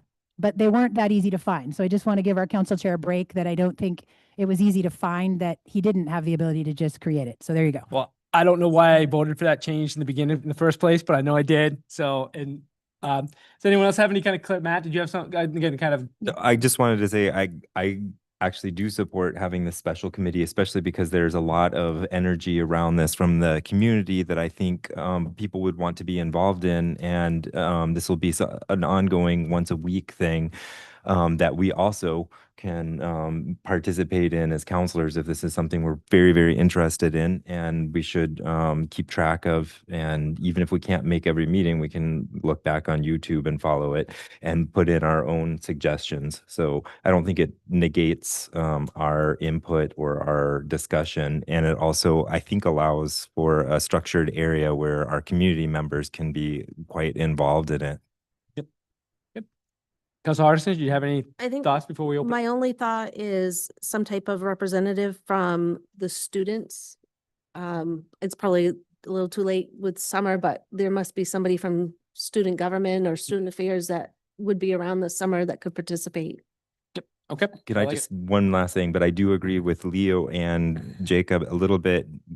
If we can make sure we don't focus it and so much that people are only coming back with one thing that one person may want. But I like these suggestions, but I also don't want them to be so focused that they can't have their eyes and get us new ideas. Okay. All right. I guess with that, and I apologize it took so long, but I guess we'd welcome members of the public who have any thoughts or interests in direction they'd like to see the council proceed with on this matter.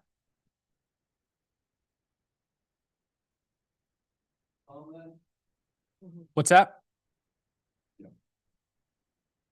Yeah, Yes, I'm asking for folks to come to the podium. I'm sorry. Yeah. If you have something you'd like to share, please come to the podium. And please introduce yourself. And check to make sure the green light is on that.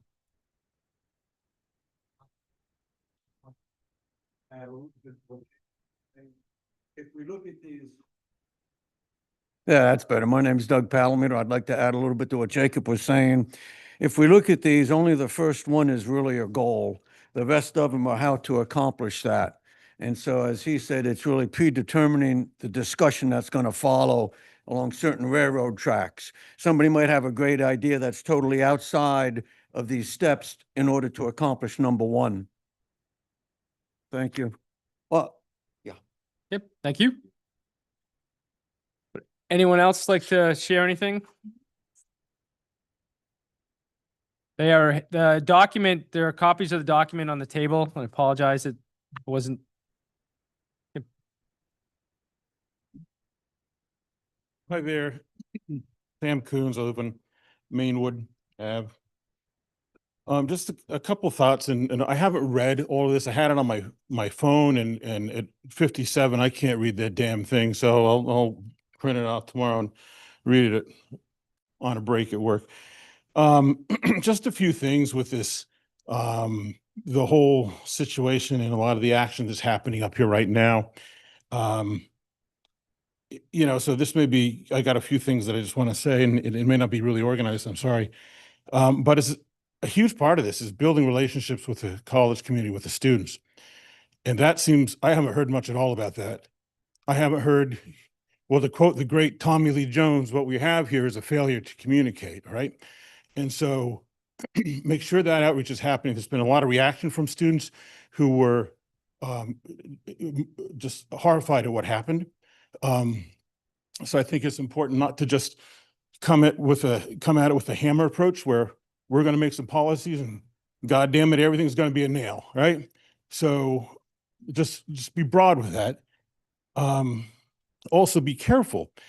You know, I moved here in 2007 from Burlington, Vermont, the Emerald City, beautiful Burlington, home of everybody's favorite Bernie Sanders and Ben and Jerry's.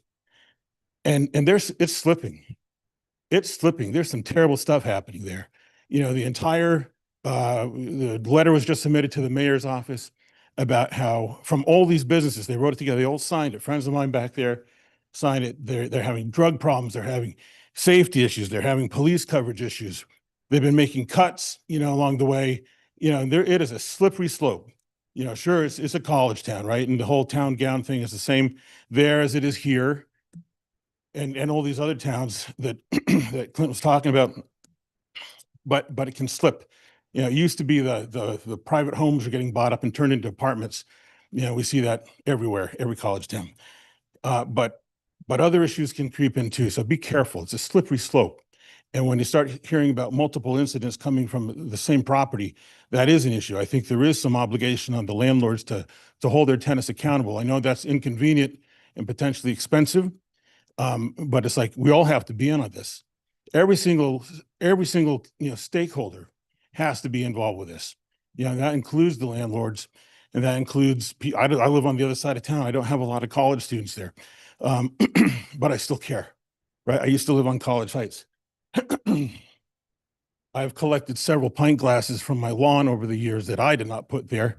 And so, you know, there's a lot of traffic there. So, and also, I think just be careful of special committees. I think that's great. They can come in and really screw things up sometime, well-intended, but it can, you know, you guys are the elected officials. You know, the buck stops with you guys. So get advice, get input. I'm all about that. But when these special committees start coming in with an agenda or with whatever, it can just, that's a slippery slope too. Okay, so just, you know, looking at the welfare of every stakeholder in this community. But it's easy to get a movement of people that tip in one direction, and then that committee, if they are given power, can do things that may have really unintended, unforeseen consequences down the road. And one last thing, Leo, never underestimate what a future council is capable of doing. You might be surprised. So that's it. Thank you. Sam, we share that we've been working, the Community Development Committee's been working on the reestablishment of Orono Festival Days on September 6th as part of a celebration of our return to Orono at the start of the year. So we're excited about well, you're not listening to me now, but we're excited about that. We're reestablishing Orono Festival Days in terms of that same vein around your communications point, and we're hopeful that we'll get a lot of engagement with the university and students in that event. Yes, sir. Thank you. Yeah, thank you. My name is John Quinn, down on Mill Street. And I'm glad you brought up the community days and that focus. I think there has been a lot of that emphasis on community connection. But I think it gets really challenging sometimes with rental properties and with particularly larger or I can't remember what the language is, absentee landlords. Is that what it says in the rental registry? Is that correct? Where if you make the concerted effort to connect with your neighbors, and I live, well, I guess what was a rental property and has become an Airbnb. But when it was a rental property, there was opportunities to connect and there was opportunities to meet our neighbors, and they were lovely and they were students. They moved on. Some of them babysat our kids. Some of them watched our dogs. Like, it was a great relationship. But when you attempt to make those connections and you're met with indifference or even violence, then it falls to like these sort of conversations. And I don't think, as I look down through that list of the levers that are being able to pull, there's a lot of great options on there, but they're really resource intensive and they step away from that community connection piece. And I think it would be really valuable. And it's not my area of expertise. I don't know what the availability or possibility or what this looks like in other communities, but being able to connect with the people that own the buildings, to be able to have those conversations and make those connections, I think would be really valuable. Looking up the property that hasn't been named, you go through the GIS Orono website, and then you go through looking up the business name and the PO box, and then there's a registered agent in a law office that you have to go through to like connect with the landlord. If there's a property down the street that you'd like to make that connection, where you'd like to not involve law enforcement, and I'm not talking about an emergency situation like occurred the other night, but if there's ongoing issues, and you want to address those in kind of a neighborhood connected way, it's not possible because there's 3 layers of obfuscation between you and that landlord. I have my office in the Bar Harbor Bank and Trust building over here. And excuse me, my landlord, Jim, has his full legal name and phone number in 12-inch high letters right next to the front door. And I think that's great. And he maintains a beautiful property. Some people might argue if that building is beautiful, but the property is. And I think, people that have well-maintained buildings with a good connection to the community and a good connection to their tenants won't have any problem at all with that. Sam mentioned the idea of things being inconvenient and expensive sometimes for landlords, and I would say that being a landlord is not mandatory for anyone. And if something like that improved community connections and brought on some expenses to folks that are having those investment properties, then I think that is something that I personally would be willing to see happen. And yeah, I hope this committee goes forward. I would agree with what gentleman over here said before about these not necessarily, these being more action steps than objectives. And I hope that one of the first steps that committee might take is to really flesh that out of what those objectives really are for that group. But appreciate it. Thank you. Okay, thank you. Anybody else want to be heard on this item?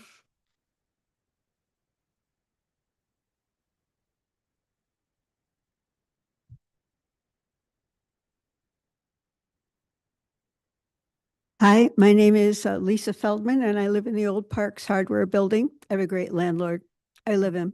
But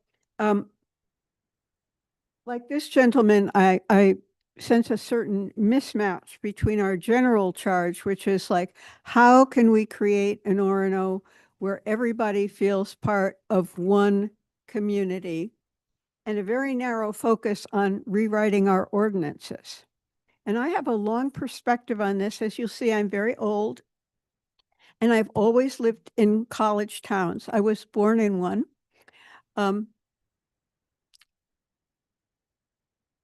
And I get dragooned into a lot of these problem-solving partnerships because, I listen to all kinds of people. And some of the things that are missing from these documents that I'd just like you to think about are, let's think about a lot of our tenant population. During the 80s, I worked for Student Legal Services and handled landlord-tenant things from the tenant point of view. We have a lot of very young, very inexperienced tenants. The university doesn't do a lot to help them. They move off campus and they think, yeah, we're out from under residential life, party. You know, they don't understand that they're not just moving off campus, they're moving into a neighborhood and they're part of a neighborhood. And there are things I think we could do to work with the university. So for example, if you were thinking of moving off campus and you took some kind of a little non-credit course where you learned about the basics of landlord-tenant law and what a lease was. And then we had an organized landlord group, and the landlords gave priority to people who had been through that course. That might solve a lot of problems before they began. So a lot of this stuff is not in either the Lever document or the Good Neighbor document. A lot of it is doing the infrastructure to do preventive work.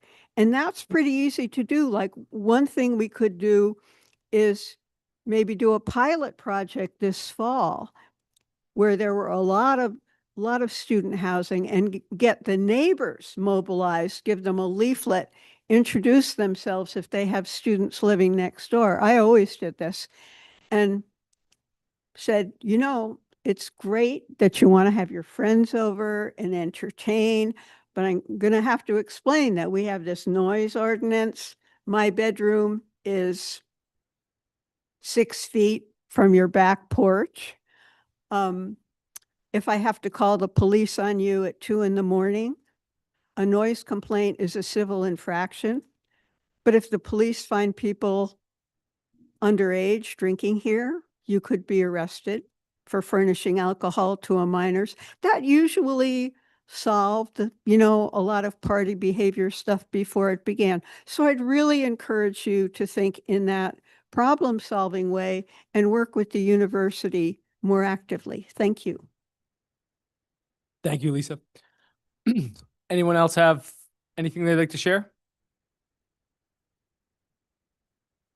Okay. Anybody online? Cody? So we have in front of us an amendment to an order that's on our agenda. I will say before I offer it, given the updated ordinance, it should read the order creating, I guess I would like to, I guess from what I heard before, I'd like to accept, I'd certainly be willing to talk with Darren Moran, who was our student rep to the council this year, and reach out to him and maybe through Lori Sedelko at the University of Maine about finding a student to be named to the group, if we could do that. If the council's ready to move forward tonight. If it's not ready to move forward tonight, we could, you know, work to find that person and bring them back. So it could be, you know, a student to be named. I'm certainly open to, you know, whatever the council's comfortable with in terms of a charge to the committee. And I'm open to suggestions about that has a consensus. But I'd like to get, I'm hopeful that we get a vote tonight. But that's the will of the council. Again, you know, start the conversation, the council ends the discussion with its actions. So, Councilor Kenny? Yep. You mentioned the community development I feel like you mentioned it, has basically done this work and came back. We leveraged staff, obviously. They came, they provided data. The data was presented to us. We do agree. I think we did agree way back when that we are going to be data driven, and the data I think was relatively clear that incidents are shrinking. It did also, and this comes to the makeup of, I hope we're not, if we're probably going down this path to vote on this, but I really think we have to have discussion about who's on the committee. From the data, Webster side accounts for 5% of the noise calls. There are 2 incidents that happened at that place that I understand that, but it's 5%. And we've got, of 4 community members, we've got 3 from Webster side. So for sure, assuming we're going to be going down there, I'm not in favor of it, but it needs to be, many other people have spoken as well. It needs to be not with this specificity. It needs to be not with a predetermined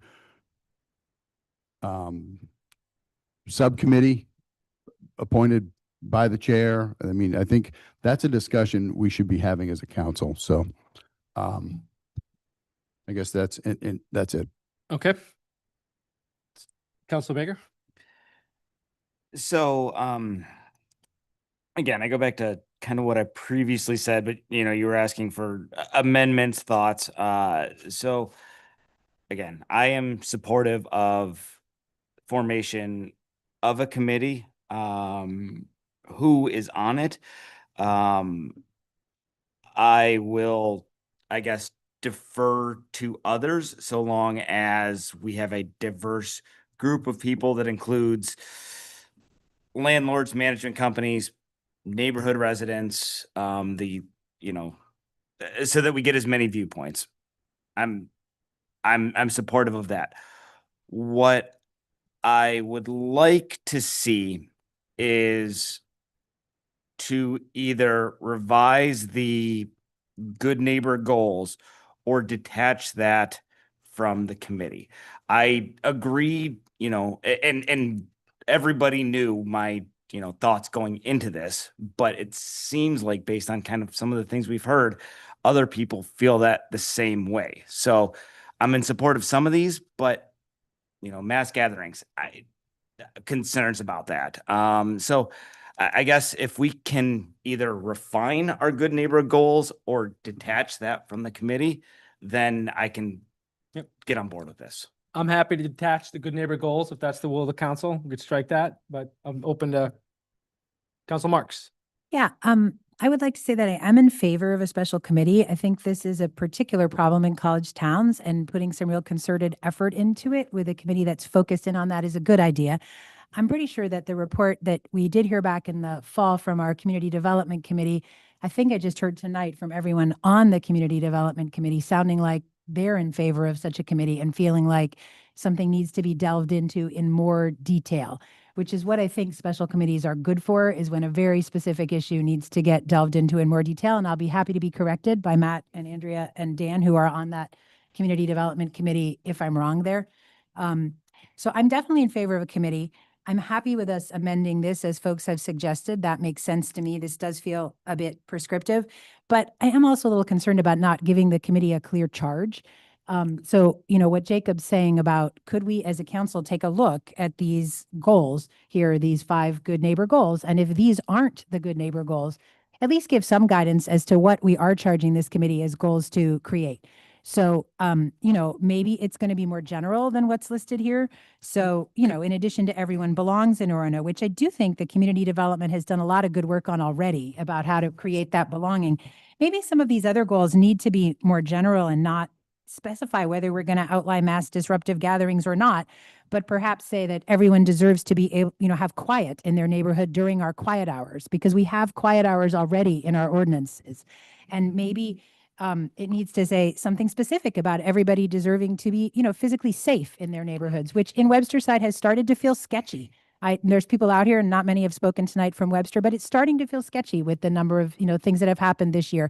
So perhaps we as a council could take a look at these goals and create something a little more general to charge the committee with that would meet everyone's criteria. The timing is the issue, of course, which brings me to a question. Is there a reason that we feel that this special committee absolutely needs to start next week, or could council take the time to look at these goals a little next week, or would we? That was going to be my request, is I'd rather not do that on the spot right now. I'd rather, we had a pretty full agenda And this was late coming in and it was full of specifics and all of that. So I'd like to have the time to look at this and think about it and not do it right here on the spot. And I can't, I was going to ask the same question about this sense of urgency. School just let out. Most students have moved away. I don't feel that sense of urgency personally. I'll follow up and then I'm going to stop. But I do feel a sense of urgency. I feel like it's true that school has let out, but school comes back fast. Summer is short and it takes time to do this work, you know, as a legislative body. So I do feel a sense of urgency. I'm happy to appoint a committee tonight and then say we will give you more details in your charge in a week or to hold a week, but I wouldn't be too comfortable holding more than a week. I would want council to get back together on this and make some decisions next week, if not this week, is as far as I'm willing to wait. And I'm not.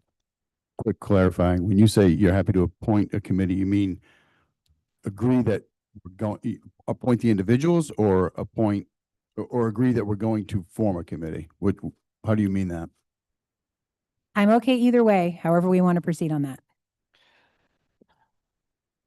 Might I, Yeah, please, Yeah. Rob. so I want to reiterate, I know you're taking a lot of critiques on this. I want to Yeah. reiterate that I really respect and appreciate the work you put into this. Thank you. I also am in pretty strong agreement with just about everything Sarah's just outlined. There is a value in specificity, and I recognize that. I think perhaps coming to these specifics or any others might need to take a little bit more time. I would like to see us discuss this next week if that is in line with what Sarah just raised, if that is the will of the council, to figure out what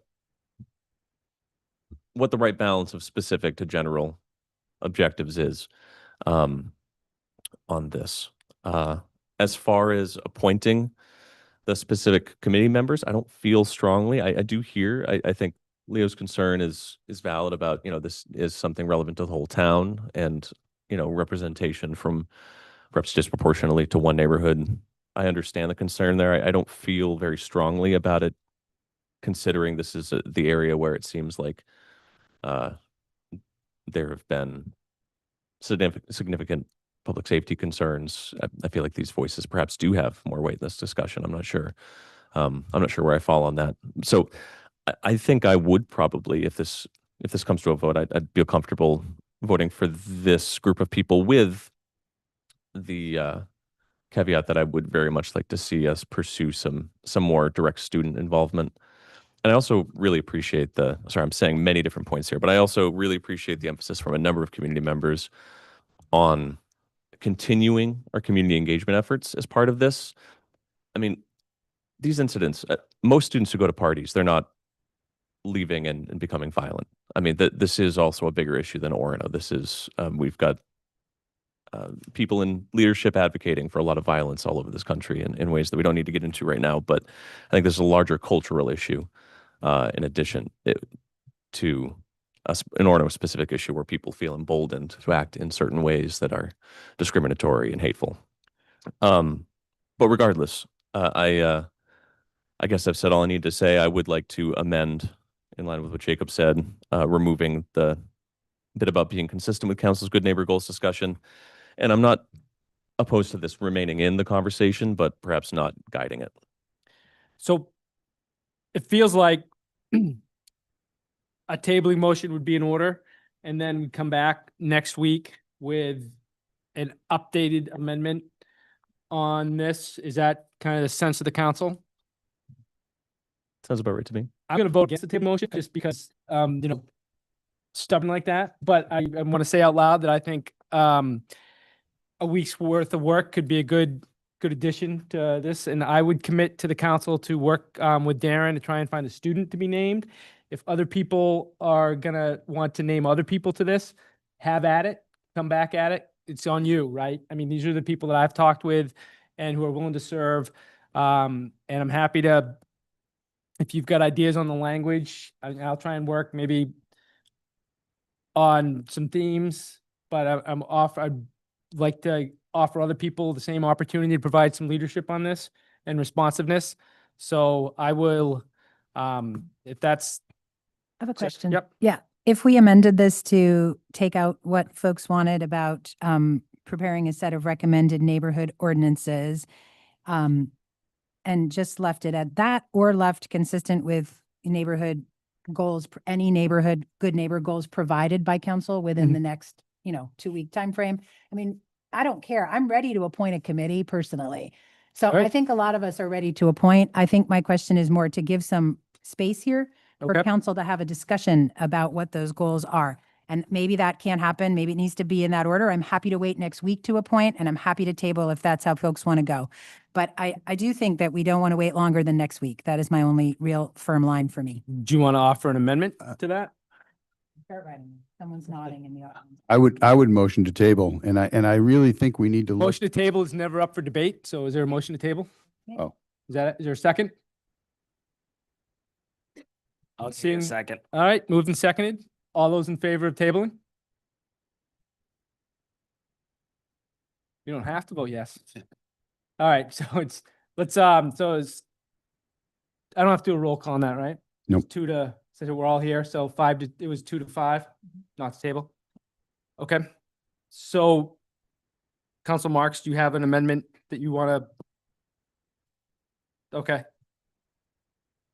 I can say up front, it definitely needs to say order creating a special committee. The council chair needs to be out of there completely. So okay. order creating a special committee of counselors and citizens, et cetera, to review model ordinances, research approaches in peer communities, consider legal guidance, engage community members, and prepare a set of recommended, how about prepare a set of steps to be taken, which may or may not include ordinance updates? I'm in favor of that. That so far. And perhaps we could have consistent with council goals to be determined. By a certain date. Can we Yes, set ourselves yes, a date? I like please? that. Everybody hear that? Are we committing to the 19th? I don't know what we're doing next week. Clint, can we put this on an agenda to firm up what these 3 to 5 objectives are next week or not? Well, it's the council workshop primarily focused on your 3 largest departments. So you tell me how We quickly just you did want to 2 of go. them tonight. We're all set. Yeah, Yes, I think yes, I think it yes. can happen. Yeah, Now we I come think in you with can a, make it no, I'm work. teasing. I think you can make it work. Yeah. Yeah. Okay. So I heard it. Did you hear enough of it to? Let's make sure we have it clear for, Yeah. so order creating, sorry. A special committee of councilors and citizens per section 2-30B of the Town of Orono Code of Ordinances. To review model ordinances, research approaches in peer communities, consider legal guidance, engage community members, and prepare a set of steps to be taken, which may or may not include ordinance changes, consistent with goals to be set by council on May 19th, 2025.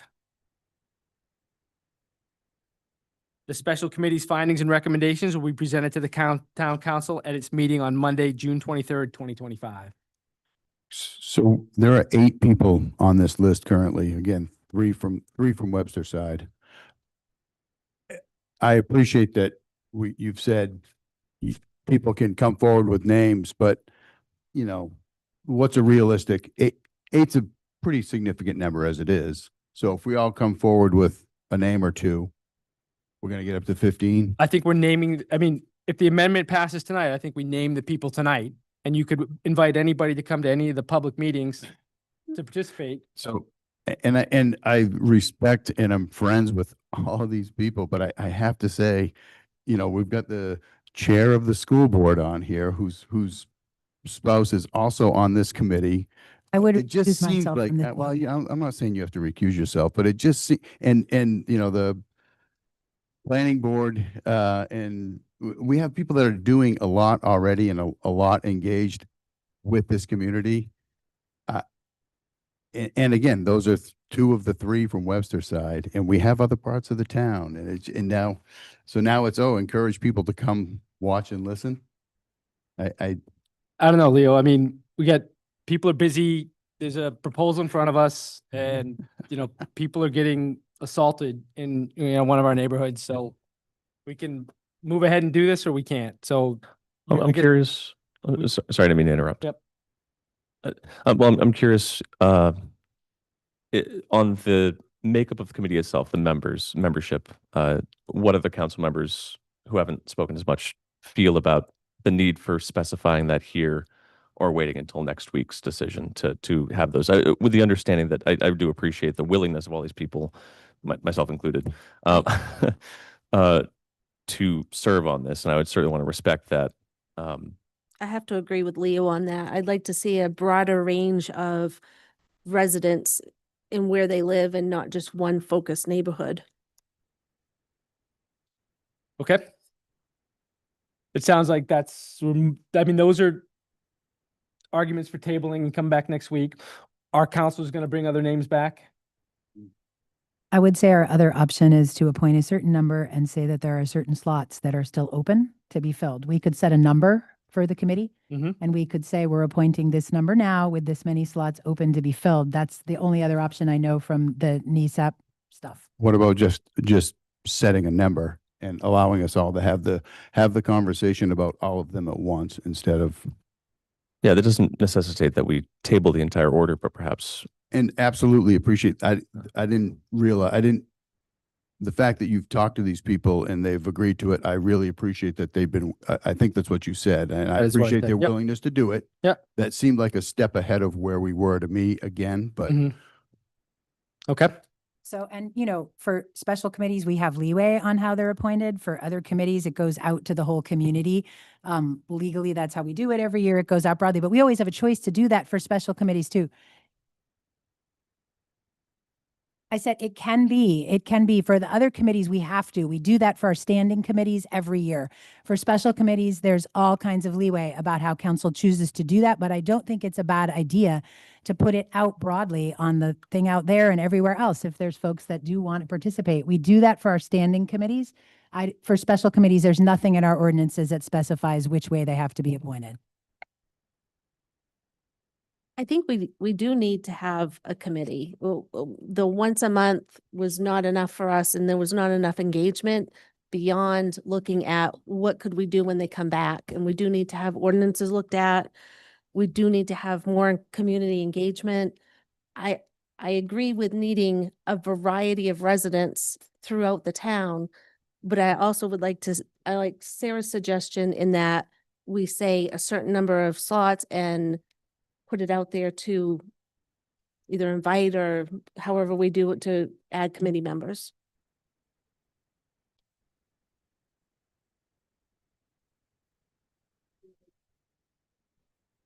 Someone's got to, yeah, I mean, the council has to decide what it's going to do. And the way we do that is through motions. So someone's got to put something up and I move that we create the committee with a date of May 19th to set the goals of the committee and move that we set a number of 12 residents spots to the committee to be named.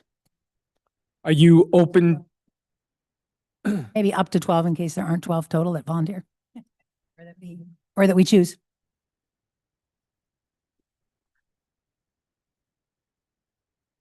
Is there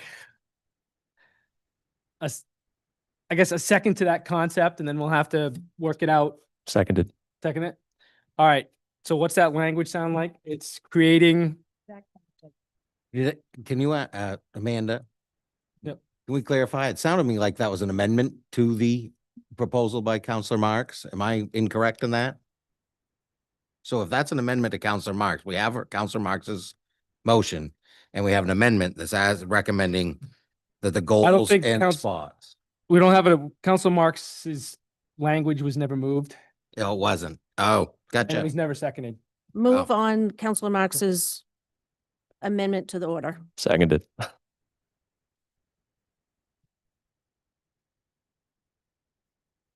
All right. Well, that still leaves. That doesn't add the 12. That doesn't add the 10 people, the whatever number we want, 10, 12, something. All right. I think we need to withdraw the amendment, and I think we need to decide that we're going to have 12 people and not necessarily these people, up to 12. And these people have indicated an interest. We'll see who else indicates an interest. Come be a part of governing, right? I mean, it's efficient and fun. And we will, we will get recommended, well, these people have already offered to serve. We'll take a week and see who else among the people of Orono want to serve, and we'll do, counselors can go out and identify people, the town will put something up on the Facebook page or something like that. I will ask the staff to do something. And then we'll name them next week. Does that work? But that's not what's on in front of us right now, what I just said. What do we need to do? I think you need to withdraw the amendment, and I think we need to reword the amendment with that specificity about the last part, about the naming next week. Are you both willing to withdraw, or do you want us to vote? Withdraw. Okay. Yeah, second the withdrawal. Okay.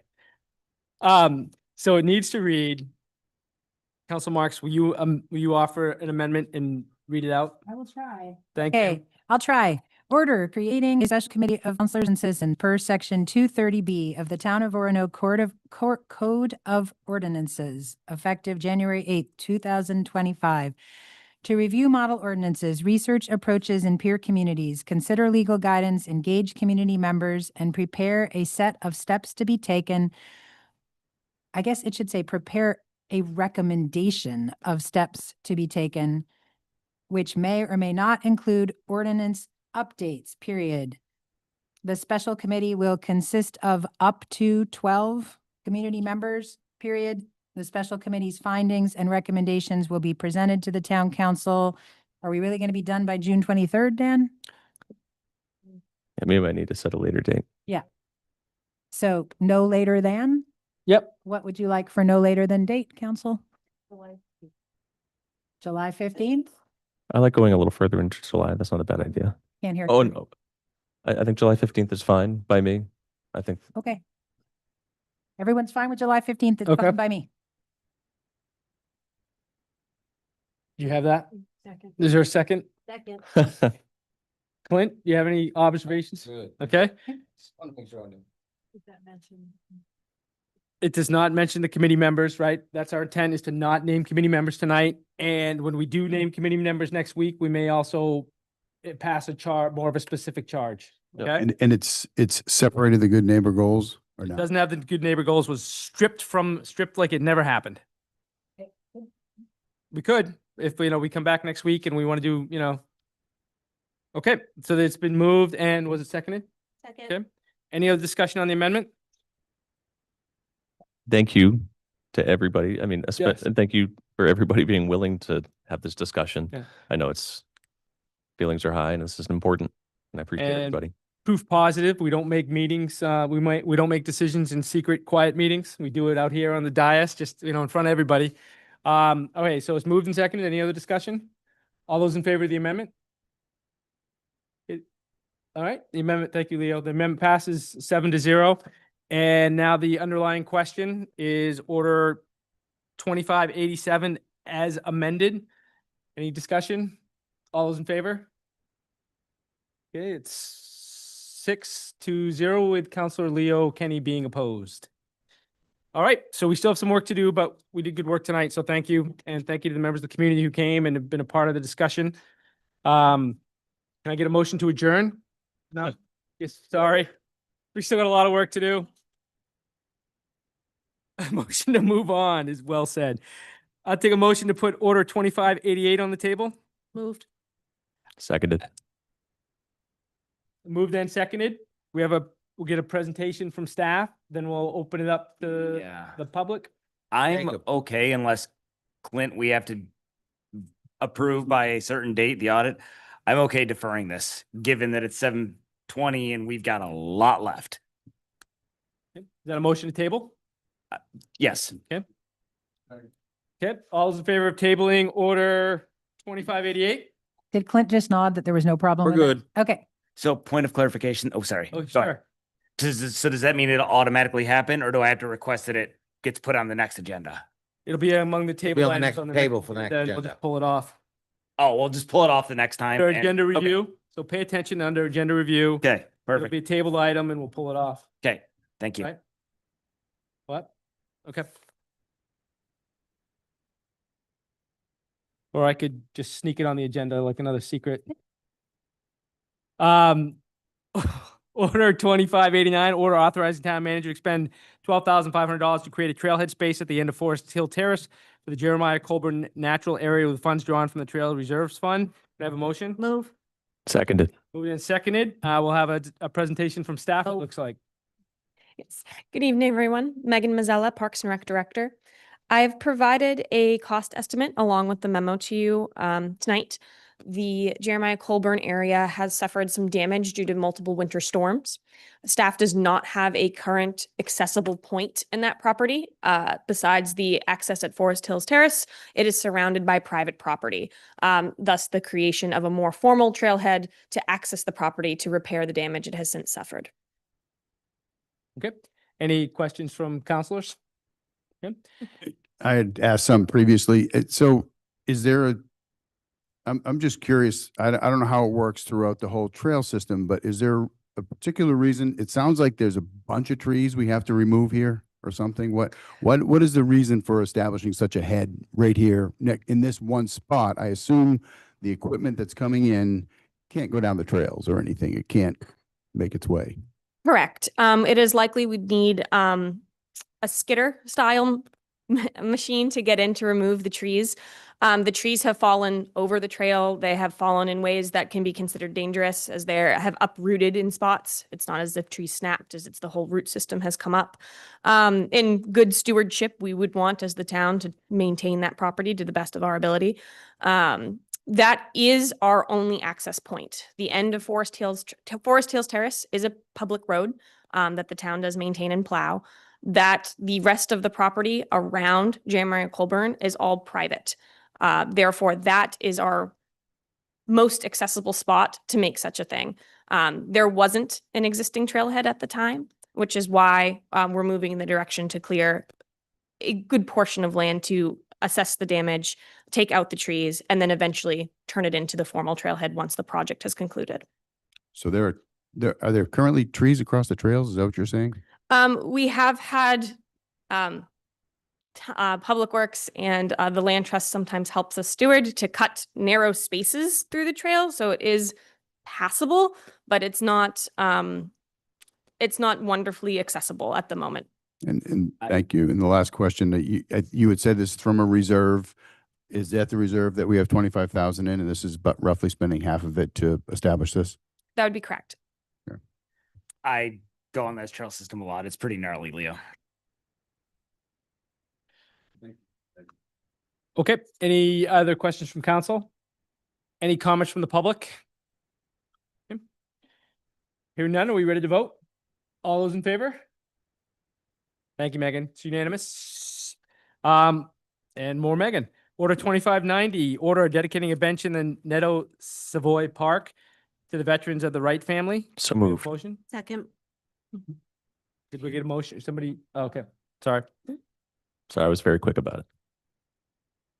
So along with the memo provided, the individual that approached me, Rosalie Wright, also provided some information on her loved one that has since passed and the reasons for those memorial benches. She's also provided some financial donation that would be tied to the bench that she had added a picture of as well to give council a good frame of reference of what she's expecting. Cody, do we have anyone online? She did potentially thought about joining us tonight. It sounds like unfortunately she might not be here. Oh, she is wonderful. So if council Sure. is all right, I think she'd like to speak towards her project. Okay, thank you. I don't know if you Hi, can good hear- evening. and welcome to the Orono Town Council meeting. If you could introduce yourself and share your thoughts. Thank you. And I don't know if you can hear me. My computer keeps going in and out, but if you can hear me, my name is Rosalie Wright. Although We can hear you just fine. You're coming through perfectly. Okay. My husband passed away in November. I don't want to get too emotional. And him and his family have all lived out or had camps out on Orono, out on Pushaw Lake. And we often talked about having a memory bench for his father. And then it just kind of blossomed into now I found out that his grandfather was in World War II, who has one of the oldest camps out there, built in 1929. It's still standing. And his aunt, Rosemary Fitzgerald, lives on 157 Gould Road, on the pond or the lake. A lot of family members are still there, and I would really like to dedicate a bench in honor of all three of the veterans that spent a lot of time out on Pushar. My husband, John, was in the Air Force, and his father was in the Korean conflict, and his grandfather was in World War I, as I had already said. So I'm hoping that you'll allow me to put a nice stone bench out there in their memory. Thank you. Does anyone have, any of the councilors have any questions? Okay. Well, thank you very much for being a part of the meeting and bringing this forward. And we're very sorry for your loss, but Thank you. I'm glad that Orono is a part of your family memory. Thank you. Yep. Thank you very much. Anything else, Megan? Yep. Any questions from Council for Megan? I guess, oh, sorry. Sure, go ahead, Rob. Looking at this, it looks like a portion, and I think you just spoke to this, the family's already paid for part of this? Yes, I'll pay. I'm paying for it. Yep. Oh, I'm sorry. No, it's okay. Yeah, I just want to understand exactly what the ask was. I mean, I am in favor of this, but The ask specifically is permission to put a donated item on public land. I would then work with Rosalie to coordinate that being said in an appropriate place in the park. Yep. Great. Okay. Is there any comment from the public? Hearing none, we have a motion on the table. All those in favor? It's unanimous. Thank you very much for being with us tonight. Thank you. Yep. Next up is Order 2591, order authorizing the town manager to enter an agreement with Vortex Services LLC for a price of $21,800 to perform pipe sleeving at 296 Main Street, and to expend an additional $3,000 for Public Works to complete other necessary site work for a total of $24,800, with $15,000 drawn from the Stormwater Improvement Fund and $9,800 from the Miscellaneous Road Repair Fund. Mr. Cody. All right, well, you got it before you. We don't really have much of a choice. I think I shared pictures as well, pictures and video. The pipe has kind of failed by pulling itself apart. So the cheapest, most economical way is to actually sleeve it, and we're going to sleeve the whole thing. So right now he has a garage sitting over the top of it, plus a hole we need to repair in his driveway. So this is the best way we can come up with to replace it. Okay. Any questions from councilors? Any comments from the public? Okay. All those in favor of? Oh, Moved. seconded. okay. Moved and seconded. Sorry. Okay. All those in favor? It's unanimous. Thank you very much. And, oh, a little more Public Works. Order 2592, order accepting the bid received from B&B Paving of Herman, Maine for $143,000 and $28.70 for hot mixed asphalt paving services. Mr. Cody. So moved. Oh, can I get a motion? Yes. So moved. Second. Second, thank you. What's that? Please, yeah, Okay. sorry. So there's a little caveat to this. One of the things is Webster Park or the Webster area. We thought they were going to trench. It was my mistake. They're not trenching. They're actually going to actually mill all three roads, which is best thing to do because you're going to have a much better road when they're done. So what we will do is that we crunched the numbers. So we have to add about 38,000 to this 143. So what that's going to include is that's going to be a binder on all three roads. We'll run that binder in the this year when they're done in the fall. The binder will go down. We will leave the binder down and put the top surface on the next following spring to allow for any movement, since there's so much digging going on. That'll allow us for movement, and we can come in and patch and do what we need to do. Okay, are there any questions? So are you asking us to add more to the order? Yes, sir. Unfortunately, I am. Okay, what's the number gonna be? 38,000. So the total number you're looking for is? Jacob? What's the point of having a finance committee chair on the, If I can't do math technically in my head. pardon me? 181,028 and still got the 70 cents? Sure. Okay. We'll talk about that in my budget. Yeah, yeah. Thank you for hitting that softball. Okay, any questions from members of the council? Yes. Councilor Kenny? Probably dumb questions, but is this what was approved in 2025? Is this 2025 budget we're talking about spending? Is that what we're doing? 2026. Are you talking the Webster project? Yeah, that I'm Okay, the trying Webster to, project's been on, yes. And we should still fall within what we've quoted for those pricings. but so this 100 and whatever it is now, was this already approved money in the 2025 budget that was part of after we do all of the work over there? We're going to have to redo those roads. We know that, obviously. Correct. And that was part of the bid, but we have to rebid every year for our paving. Yeah. So this was an updated bid for just the paving. So when we pave all of our roads, we bid it out for, like all the roads I've got here listed, it includes all this year's projects in the 25-26 year. And Does that make sense? And to add into this is in essence, a change order of 38,000, but it was necessary to bring forward the full paving bid. So the 38,000 would be the essence a change order. Some of those are going to be covered. I'm going to explain one later, or maybe even next week from Chris Prue. There's a change order up there, but it's not one the council needs to approve. I'm going to update you because it's within their budget. They have ups and downs throughout. You're not required to approve those unless we're going to go over the total. So this one with the extra 38,000 isn't going to take us, I believe, over the total, but we need to get approval to do it just in case. And we'll have to give a report out like the council asks at the end of all capital projects, that we summarize how they ended up at the end of the whole project. But yes, this is in my essence or my explanation, I would say this is a $38,000 change order to go from just a trenching pave to a full width reclaim and repave. And it's going to probably happen in the 2026 year because it'll probably happen after July. But was this what we approved? I mean, is this just part of what we approved for the project? Except for the fact that there's 38,000. 38,000. That's the difference. And this is just a binder. So then This is everything. This is everything. So what I'm saying is we will do 2 steps. We'll do the binder first. That'll be the first paving. And that'll rest for the winter to allow it to move with all the digging we've done. And then we'll come back in the early spring and resurface it for the final fit. Paying for it all, doing it in 2 phases. Okay. And the other thing this was as well is we're going to be getting all the grindings off these streets, which saves us a lot of money in fill and different things that we do. So there is a savings there, plus all the fill we're going to be getting. Thanks. Okay. Thank you. Any further questions for Bill? Any comments from the public? And we already moved and seconded it. That's right. We're on top of it. Okay. All those in favor? Okay. It's unanimous. Thank you, Bill. Next up is Order 2593, order authorizing the town manager to sign a purchase and sale agreement for 56 Main Street. So moved. Moved and seconded. I assume town manager, we're gonna hear from you on this.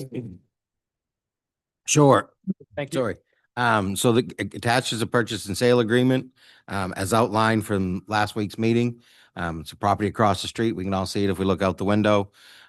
We looked at a variety of options, but again, one of the things that's been facing this community is a new public safety building and those debates. And what has come forward is an opportunity to accomplish multiple projects, which is everything from transportation planning, downtown parking, temporary space for the library, and hopefully a future space for the Orono Police Department so that all our space needs in those buildings could be accomplished. This is the purchase of that property. It has got no limitations except for that we do have to honor parking agreements through May 2026. Anybody who pays in advance of the closing, he keeps the money. Any that pay after, we will keep the money. And we're right now, it would probably be my best estimate somewhere around the 50-50 because as he said, a lot of his tenants like to pay late. And that's just the case we have. We will honor those for the rest of the year, but we'll keep the money. There will more work needed. It's a bigger project, a lot more studies, and we're gonna have to spend some money to get it up as temporary library space. But again, the overall was a savings for the community to do it at once. We have to close by, the closing date was set as May 22nd. Because they wanted a quick close, and if you approve this, we will be handing a check for 25,000 tomorrow. That's non-refundable, but there's no inspection required, so we would be closing on time and there'll be no loss or risk. I looked through the windows today and, it's not exactly turnkey, but, and I'm not an engineer, so it doesn't really carry anything, but, all right. Any questions for the manager before we ask for public comment? No, so we don't take possession until we actually close Which is May 22nd of, this year. what I think I thought I saw 26 on there or something. I thought it was May 20. Closing shall take place on the 2026. So we got to. Oh, is it 2026? 2026. Is that what it is?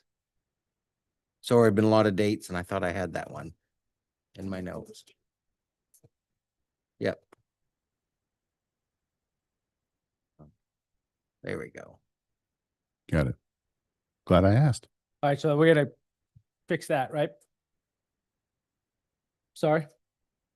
Quit. You with us? Well, it's still, where did you, I'm looking at the. It's on the top of the second page, the number 7, closing date. Oh, there we go. May 22nd. 2026 is what's. Oh, it's 2025. How did that get by all? We had so many people proving that. Yeah, you're right. It's wrong year. It's 2025. May 23rd, 2026. Yep, we'll get it. May 22, 2025. That's why I thought you were saying the date wasn't the 22nd. I'm like, no, we have that date right. We have the year wrong. Apologies. The year is right on the parking spaces though, right? Yes. Okay. Yes, and I think So they that's get a what threw year. it. People get a year. Those 18 people still I get a think year. that's what threw it. Yep. We start towing on May 24th, 2026, right?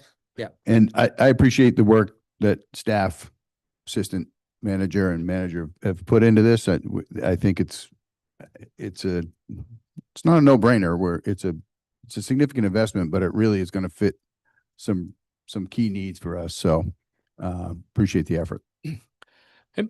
Does any members of the public want to be heard about this?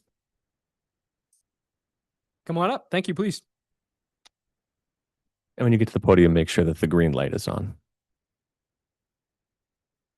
Rob, I appreciate you catching that for us. On the, right here. Right on the base. No, it's okay. Got a minute. Oh, okay, thank you. I'm Carolee Mountcastle and I'm representing the thrift shop. And I noticed that it wasn't on your list of possibilities. I wonder if you've already decided who's going into that building? So the plans for this, there's some transportation planning, downtown parking, temporary space for our library during construction, and then the home to Orono Police Department, if it's all feasible afterwards, is the. So that has kind of been decided. That then. is that's what the order that they voted on last week said. Those were the intended purposes. Those could change, but we wanted to make sure the public knew that's where we're going first. If those don't work out, we'll have other options we would have to pursue, but that is the plan as of today. Can I make you familiar with the thrift shop? I'm sorry, what? Make you familiar with the thrift shop? Please do. I don't think a lot of people understand how much money we bring into the community. We've distributed over 20 to over 25 different organizations. We took in 98,000 last year. We gave out 74,000. We have just opened a food co-op, and in 62 weeks we've served 101 Orono families. We have 8 other communities that we've also served, and we have volunteers who run the entire project, 3,140 hours of volunteer service from people who also don't even live in Orono, some of them. One from Winterport, a couple from VZ, Old Town. So we're pretty active and we bring a lot of money into the community. We supply the churches with money. We supply the school with $2,000-$3,000 scholarships. We do a lot of individual help for people who need dental work, special equipment. I think people don't realize how much we do, and that building would be perfect for us. But okay. Thank you. Thank you. Anyone else have any public comment for us? Please come on up. Sorry that it took so long to get to this item. No problem. No problem. Alan Kober-Lewis, Orono resident. I agree with Ms. Mountcastle. The thrift shop is not accessible. It hasn't been accessible for years. It's up on the second floor with no lift access to the thrift shop and very tight quarters. If this is not the answer to where the thrift shop could be, after perhaps a delay of some temporary use for this for this property, during the library transition, then the town's got to find a place to put the thrift shop in an accessible space. Some of the, I didn't realize you couldn't hear me. I just saw this.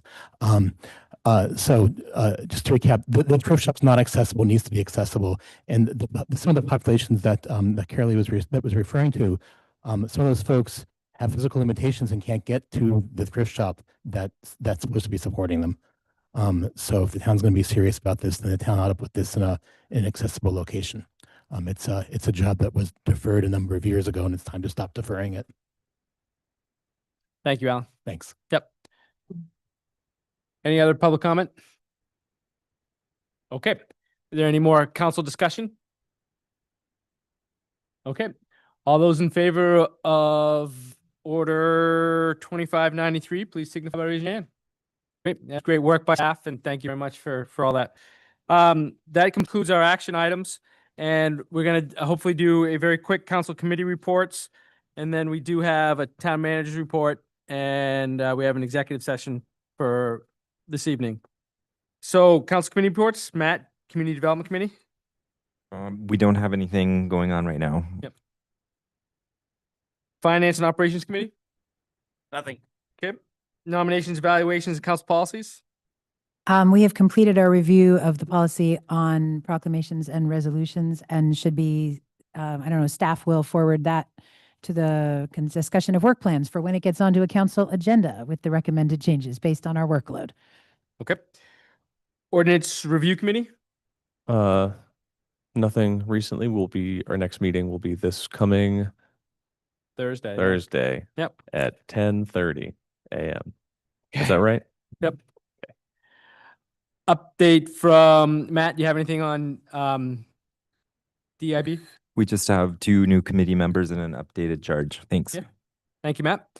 And the DEIB recommendation, the Wabanaki Reach programs. Are we gonna talk about that at all? Oh, it's in the no, it's not. It's still under DEIB. Sure. I just Sorry. looked it under the DEIB, and that might be. So we've had some discussion in the DEIB committee. There's a as our ongoing relationship building with the Penobscot Nation, the DEIB committee has recommended that the town staff and possibly the town council do 2 different Wabanaki Reach programs, which are outlined in the letter that we sent both to Clint, and I think it was put on this agenda, and we're going to continue to discuss when and how that might happen. So, okay. Excellent. Next up is the council chair's update. I think I've updated you enough tonight. So we'll move on to town manager's report. Clint? Shortened versions of a few of these just because of the workload, but we do have the initial numbers from Main Day. They had 25 different calls for service. 2 were informations or trespass complaints, 10 emergency assistance, 3 assaults, 5 intoxications, 2 noise, 1 disorderly, 1 erratic vehicle OUI, and 1 agency assist OUI. And I'm going to work on some other information we can bring forward, different report. And eventually, we had 131 hours worked, of which 65 were considered a call-in overtime shift. So I know sometimes ask that, but I appreciate the information shared. We'll get a little bit more for future meetings, but I wanted to give as much as I could tonight. So that was some of what we're going to do, and that's the short version. And it sounds like people noticed that we were in the neighborhoods. So Good. Yep. thank you very much for that. That was, something that we signaled in that safety letter in the beginning of the month, and it didn't, it was priority to a lot of people. So thank you. Where Walk update. I mean, that's still planned for June 21. Our biggest thing, community development, our community engagements, working with them, giving our town logos, as well as seal to get some more information out, good photos of the monument, dedicated to Chief Orono just down the street. So if any questions, let me know. And I probably, Councilor Marks, you've been the liaison. If there's more to add at some point, you let me know and we'll share whatever we need. I transposed LD 1751 growth management legislation. Just something to look at, but the state is updating comprehensive plan rules. And Isabel Exley, who works for us, provided information and testimony regarding it. That was great, and I just thought it was important to share that in our relation to us. Summer intern, we can skip it. Found out today we're not going to get it. We'd put together a proposal for a free intern that would have worked on some projects with us, but none of the interns in the state of Maine were interested in the central Maine area. So we weren't selected. Sorry. Story walk. Story walks in Webster Park. I've met with the library, talked a little bit more about this. We'll be working on the details, but they would like to move it over to the library itself so that people could view it right there along their fence walls and around the park itself there. So that's something we're working on. If you have any questions or concerns, let me know. But that move is ongoing. The safety survey update, I did take a little bit of a, we extended it, and that's out there and it's online, and we boosted it through, I was gonna say Amazon, and that is not what we boosted it through. But we boosted on Facebook, and it did have a great response. I want to get some data and statistics on it. So we thought we'd test a boost, but the survey results doubled in one weekend with the use of that. But I don't have I can get you the ones for exact numbers. We did receive the Community Resilience Partnership Grant. I had more information, but in the mix of all the things we've done, I don't know where I would just put it, but that was not a match. I do remember that. We don't have to worry about a match of that. That's fully funded, and that is been approved and accepted in your original order. WPCF has two things on next week's agenda, but one of them is a blower emergency replacement. It will be on their agenda. Those are transfers from their operating funds. And as I alluded to earlier, one of the ones I was going to add here is the Webster side project for water and sewer. That team, Chris Prue and Bill Cody, met with a resident up there. There was two residents very upset. They are able to accommodate it, and it's going to be done in a change order through our engineering firm to not put the pipe where it was originally designed to go, because that was considered inconvenient to the landowners. They didn't really like that idea in that location. They like where it is, and it can be accommodated to leave it there. So that's just within the normal, but again, working with them, being transparent, but trying to engage the residents and let them know their voice does matter. They just got to let us know. So we did amend that design. That's it. Very well done. Thank you. We don't have any public petitions, any future agenda items or council requests? I would request that if you have names to serve on the special committee, please forward them, and then please be thinking about language so we can give a charge to the committee once it starts its work. Perfect. Do we have any final public comment? It's noted. It's noted who's still here with us. So thank you. And we take a motion to going to ask for a motion to move in executive session. We have an annual process with our town manager, and we've got a commitment to being transparent about that with our agreement with Clint. So we are going to ask for a motion to move into executive session pursuant to 1 MRSA 405-6A regarding the town manager's annual review. So moved. Second. Moved and seconded. All those in favor? And we will be not coming back into public meeting after the executive session.